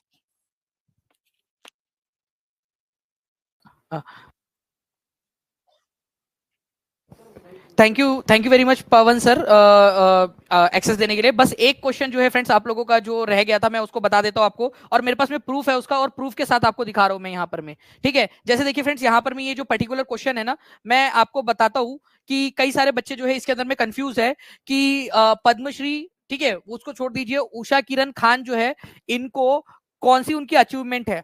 बच्चे इसमें कंफ्यूज हो रहे हैं, बहुत ज्यादा जो है इसके अंदर में कंफ्यूज हो रहे हैं। मैं आप लोगों को प्रूफ के साथ में बताता हूं। देखिए फ्रेंड्स, ये जो है ना मैथिली और हिंदी की बहुत अच्छी जो है लेखिका है। ठीक है, इन्होंने बहुत अच्छे अच्छे चीजें लिखी है। इनको भारत भारती सम्मान से भी सम्मानित किया जा चुका है 2019 के अंदर में। ठीक है, इन्होंने हिंदी अनुत्तरी पर प्रश्न ये भी इन्होंने लिखा है, जो कि ऑप्शन में दिया ही नहीं है। ठीक है, ओनली फॉर दिया ही नहीं है यहाँ पर में। आप देखिए यहाँ पर में ओनली फॉर दिया नहीं है ना, तो मोर देन वन ऑफ दिया वो नहीं लगा सकते थे हम लोग यहाँ पर में। लेकिन साहित्य एकेडमी अवार्ड जो है आप लोग देखोगे इंटरनेट के ऊपर में 2011 दिया हुआ है। मैं बता दूं वो गलत है। मैं आपको ऑफिशियल प्रूफ के साथ में, ऑफिशियल वेबसाइट के साथ में दिखा रहा हूं आप लोगों को। ठीक है, बच्चे देखना चाहते हैं एक बार जल्दी से हाथ ऊपर कर देंगे अगर आप लोग देखना चाहते हो तो। ठीक है, पीआरटी की रैंक बूस्टर सीरीज आप लोगों की कल होने वाली है फ्रेंड्स, क्योंकि अभी जो है आप लोगों का ये पूरा का पूरा चल रहा है ना एक्सरसाइज, पूरा आपको आंसर बता रहे, इसी वजह से। देखना चाहते हो हाथ ऊपर कर देंगे जल्दी से आप सभी लोग। ठीक है। तो देखिए फ्रेंड्स 2010 के अंदर में, इंटरनेट पे 2011 दिखा रहा है, बट मैं आप लोगों को sahityacademy.gov.in की वेबसाइट पर लेकर चलता हूं। हाथ कंगन को आरसी क्या, पढ़े लिखे को फारसी क्या, और डायरेक्टली जब हम लोगों को हमारे पास में ऑफिशियल, देखिए गवर्नमेंट की वेबसाइट है ये, आप देख सकते हो gov.in वेबसाइट है, ठीक है। आप लोगों को और जूम करना है, मैं और जूम करके आपको दिखा देता हूं कि ये गवर्नमेंट की वेबसाइट के ऊपर में मैं लेकर आया हूं, साहित्य/academy.gov.in की वेबसाइट है ये आप लोगों की। ओके, अब यहां पर मैं आप लोग आ जाइए फ्रेंड्स 2010 के अंदर में, तो ठीक है, भामती नोवेल के लिए उषा किरण खान को मिला था। यहां पर मैं आप देख सकते हो 2010 वाला, ठीक है। मैं इसको थोड़ा सा पहले जूम आउट कर लेता हूं और 2010 जो है इसको मैं कर लेता हूं हाईलाइट, यहां पर मैं आप लोग देखेंगे इसको इस तरीके से। ओके, अब हम करेंगे इसको जूम, ठीक है। तो आप लोगों को दिखेगा भामती के लिए उषा किरण खान को मिला था 2010 में। इंटरनेट के अंदर में भरमार लगी हुई है कि उनको 2011 में मिला था। मैं आपको बता दूं फ्रेंड्स, उनको 2010 में ही मिला था, ये बिल्कुल सही है। और आंसर जो है इसका आप लोगों का ऑप्शन नंबर डी ही होगा, ठीक है।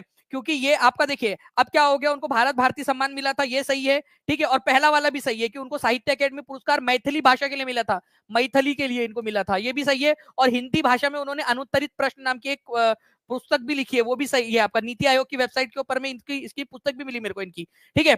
तो आपका answer more than one of the above, D बिल्कुल सही है। तो जितने भी लोग इसको बता रहे कि इसका आंसर जो है फ्रेंड्स आप लोगों का जो है वो तो दिया ही नहीं है, केवल दो होना चाहिए, केवल दो होना चाहिए, नहीं, इनको फ्रेंड्स साहित्य अकेडमी अवार्ड 2010 में ही मिला था। मैं प्रूफ के साथ दिखा रहा हूं आप लोगों को। अगर आपको लड़ना है तो आप लोग जो है वो जाके sahityacademy.gov.in इस वेबसाइट से लड़ सकते हो, ये सरकार की वेबसाइट से, ठीक है। आप मोदी जी को पकड़िए कि मोदी जी आपकी वेबसाइट ये बता रही है, ठीक है। और मैं आपको बता दूं ये ऑफिशियल वेबसाइट है, ऑफिशियल वेबसाइट के ऊपर में सही डेटा है आप लोगों का। ओके, तो देखिए पूरी मेहनत की है टीम ने आपके लिए, हर एक चीज को हमने खंगाला है, तो एक लाइक तो यार आप लोगों का बनता है। और जहां भी शेयर कर सकते हो अपने दोस्तों के साथ में, टेलीग्राम, फेसबुक, व्हाट्सएप, इंस्टाग्राम, जहां जहां शेयर कर सकते हो जल्दी जल्दी से शेयर कर दीजिए। और चैनल को सब्सक्राइब जरूर कर दीजिए।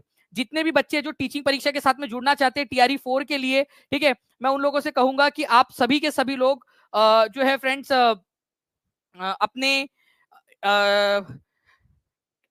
जो नंबर दिया हुआ है नीचे में 7611101101 9697888844 इस नंबर के ऊपर में कॉल या व्हाट्सएप कर सकते हैं, ताकि आप लोग टीचिंग परीक्षा के साथ में प्रीमियम कंटेंट लेकर अपनी तैयारी शुरू कर सकते हैं। आज 12 बजे तक आपका 51% ऑफ है। जितने भी बच्चे ज्वाइन होना चाहते हैं फ्रेंड्स कॉल कर लीजिए, या टीचिंग परीक्षा के एप्लीकेशन पर चले जाइए, या नीचे में लिंक दी गई है उसके ऊपर में भी आप लोग जो है वो ज्वाइन हो सकते हैं।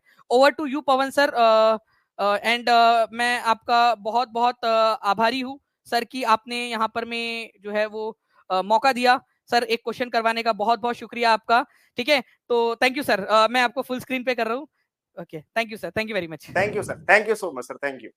तो आगे हम लोग कंटिन्यू करते हैं अपने अगले क्वेश्चन को, ठीक है। क्वेश्चन आपकी स्क्रीन के ऊपर है कि एक चिड़ियाघर के दैनिक दर्शनार्थियों की संख्या आपको दी गई है कि रविवार को 680 लोग आते हैं उस वहां पर देखने के लिए, बाकी दिनों में 332 लोग आते हैं। यदि किसी 30 दिन का महीना है, महीना आपको दिया गया है कि 30 दिन का है, हमेशा याद रखो आप लोग एक बात कि अगर महीना 30 दिन का है तो जिस दिन से शुरुआत होती है वो दिन उस महीने में 5 बार आता है, ठीक है, ये बात याद रखिएगा। और ये कह रहा है कि यदि महीने का पहला दिन रविवार है तो इसका मतलब रविवार कितनी बार आया होगा, 5 बार। तो आप बोलोगे 5 दिन कितने लोग आए होंगे टोटल, आप बोलोगे 680 लोग आए होंगे, प्लस महीना अगर 30 दिन का है तो 5 दिन हट गए, यानी कि 25 दिन बचे। 25 दिन कितने कितने लोग आए होंगे, आप बोलोगे 332। और वो पूछ रहा है पूरे महीने का औसत बताइए, यानी कि अगर आप 30 से भाग लगाओ, आप देखोगे 5 का अगर 600 में गुणा करूंगा तो कितना आ जाएगा, 3000।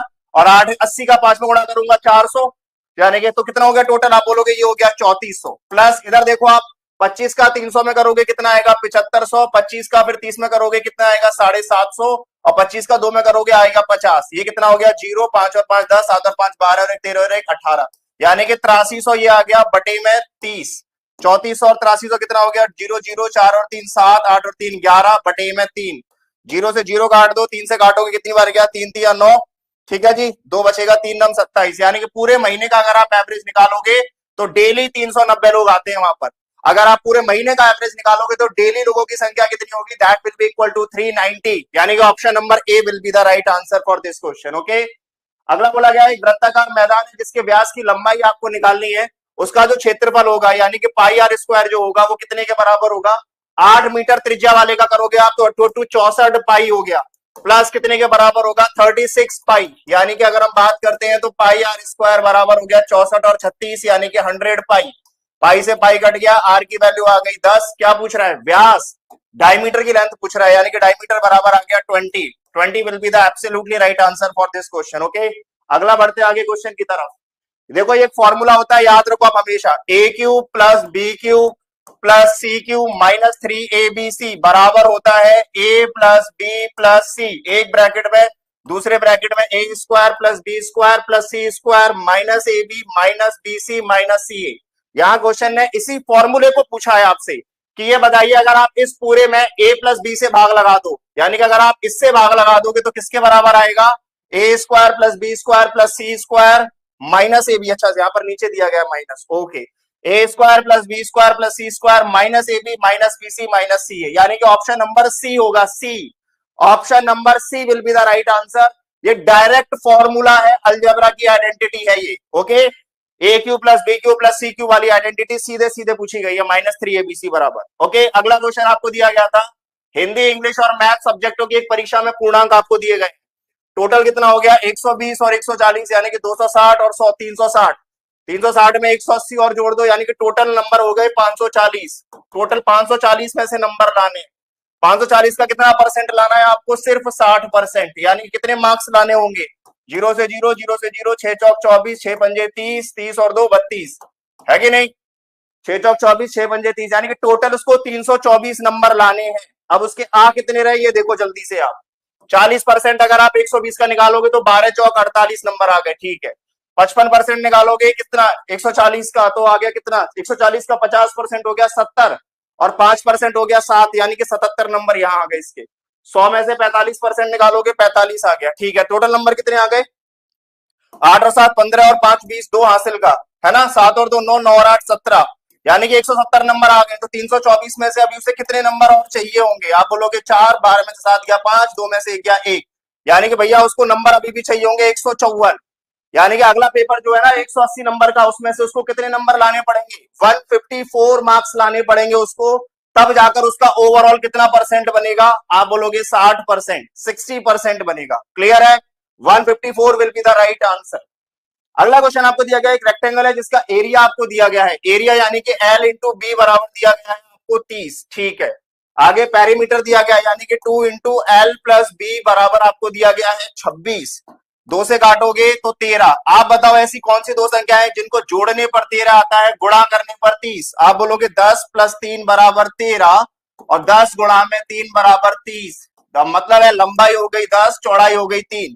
क्या पूछ रहा था आपसे कि लंबाई बताइए, लंबाई हो गई भैया 10, सीधे सीधे राइट आंसर होगा B, 10 will be the right answer. अगला क्वेश्चन देखो क्या कह रहा है, किसी काम को ए 15 दिनों में करता है, बी 8 दिनों में करता है, बी और सी मिलकर 4 दिनों में करते हैं, ठीक है भाई, ए कितने दिनों में कर रहा है इसको 15, बी कितने दिनों में कर रहा है 8, बी और सी मिलकर कितने दिनों में कर रहे हैं 4, क्या बोल रहा है आगे फिर, ए और सी मिलकर अगर एक्स दिनों में करते हैं, ए प्लस सी मिलकर कर रहे हैं एक्स दिनों में, ठीक है, ए और बी मिलकर कितने दिनों में कर रहे हैं इस काम को, कह रहा है वाई दिनों में, तो क्या पूछ रहा है एक्स अपॉन वाई बताइए, ओके आ जाओ भाई इधर, टोटल काम कितना हो गया 15 और 120, 120 एलसीएम, यानी कि एक दिन में कितना करेगा 8, एक दिन में कितना करेगा 15, एक दिन में कितना करेगा 30, अच्छा ये दोनों मिलकर 30 कर रहे हैं, ओके डन।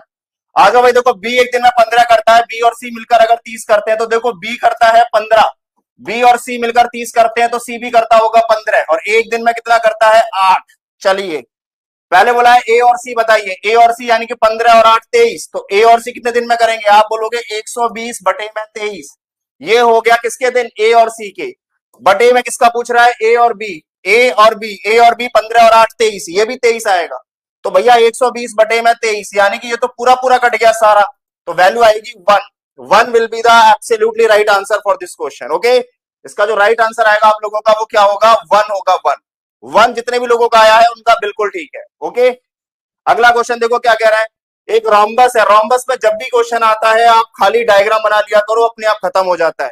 रोम्बस की जो विकर्ण होती है समचतुर्भुज की, वो एक दूसरे को 90 डिग्री पर बराबर काटती हैं। बोल रहा है लंबाइयां जो है विकर्णों की वो 2a है, तो ये a और a हो गया, ये b और b हो गया, ये 90 डिग्री का है, तो ये वैल्यू कितनी हो गई a स्क्वायर प्लस में b स्क्वायर, पाइथागोरस थ्योरम से, है ना। एक रोम्बस की चारों साइड बराबर होती है तो इसमें 4 से गुणा कर दो, यही परिमाप हो जाएगा, यानी कि रूट में 4a स्क्वायर प्लस में b square will be the right answer. इसका जो राइट आंसर आएगा वो क्या आएगा, रूट में 4 बाहर, रूट में a square plus b square, क्योंकि इस रोम्बस की प्रत्येक साइड क्या आएगी, रूट में a square plus b square, ये भी आएगी रूट में a स्क्वायर b स्क्वायर, ये भी a स्क्वायर b स्क्वायर, ये भी रूट में a स्क्वायर b स्क्वायर, तो परिमाप का मतलब 4 का गुणा कर दो, खत्म आंसर। क्लियर है? ऑप्शन नंबर सी होगा इसका राइट आंसर बेटा। ओके, अगला देखो क्या कह रहा है।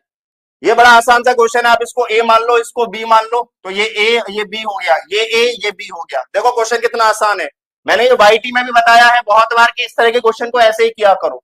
ये आ जाएगा 2 इंटू ए प्लस बी का whole square minus 2 into A B, upon में क्या बचेगा, ये ए स्क्वायर प्लस में बी स्क्वायर। इसको ओपन करोगे क्या आएगा, A square plus B square plus 2ab minus 2ab, upon में बचेगा A square plus B square. ये इससे कट गया, ये इससे कट गया, 2 आंसर आ गया, खत्म। 2 will be the right answer for this question. Clear है सभी को? वेरी गुड, बहुत बढ़िया। अगले क्वेश्चन पे आ जाओ जल्दी से, फास्ट।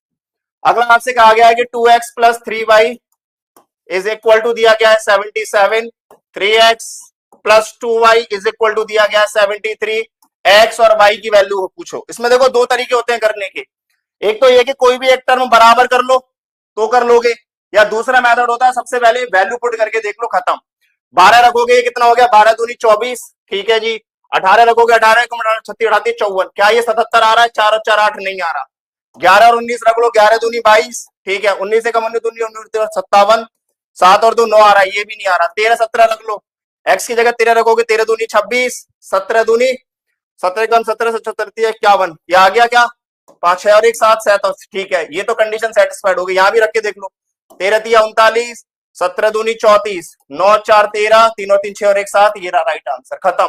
13 और 17, 13 and 17 will be the right answer. Okay, so this is for all about today. ये आपके मैथ्स के सारे क्वेश्चंस थे, उम्मीद करता हूं आप लोगों ने सारे सही किए होंगे। बहुत इजी पेपर पूछा गया था मैथ्स में, ठीक है। बहुत ही बेसिक से क्वेश्चन थे, कोई ऐसा हार्ड रॉकेट साइंस वाला एक भी क्वेश्चन नहीं था मैथ्स में, ठीक है। तो उम्मीद करता हूं आप लोगों को अच्छे से समझ में आया होगा।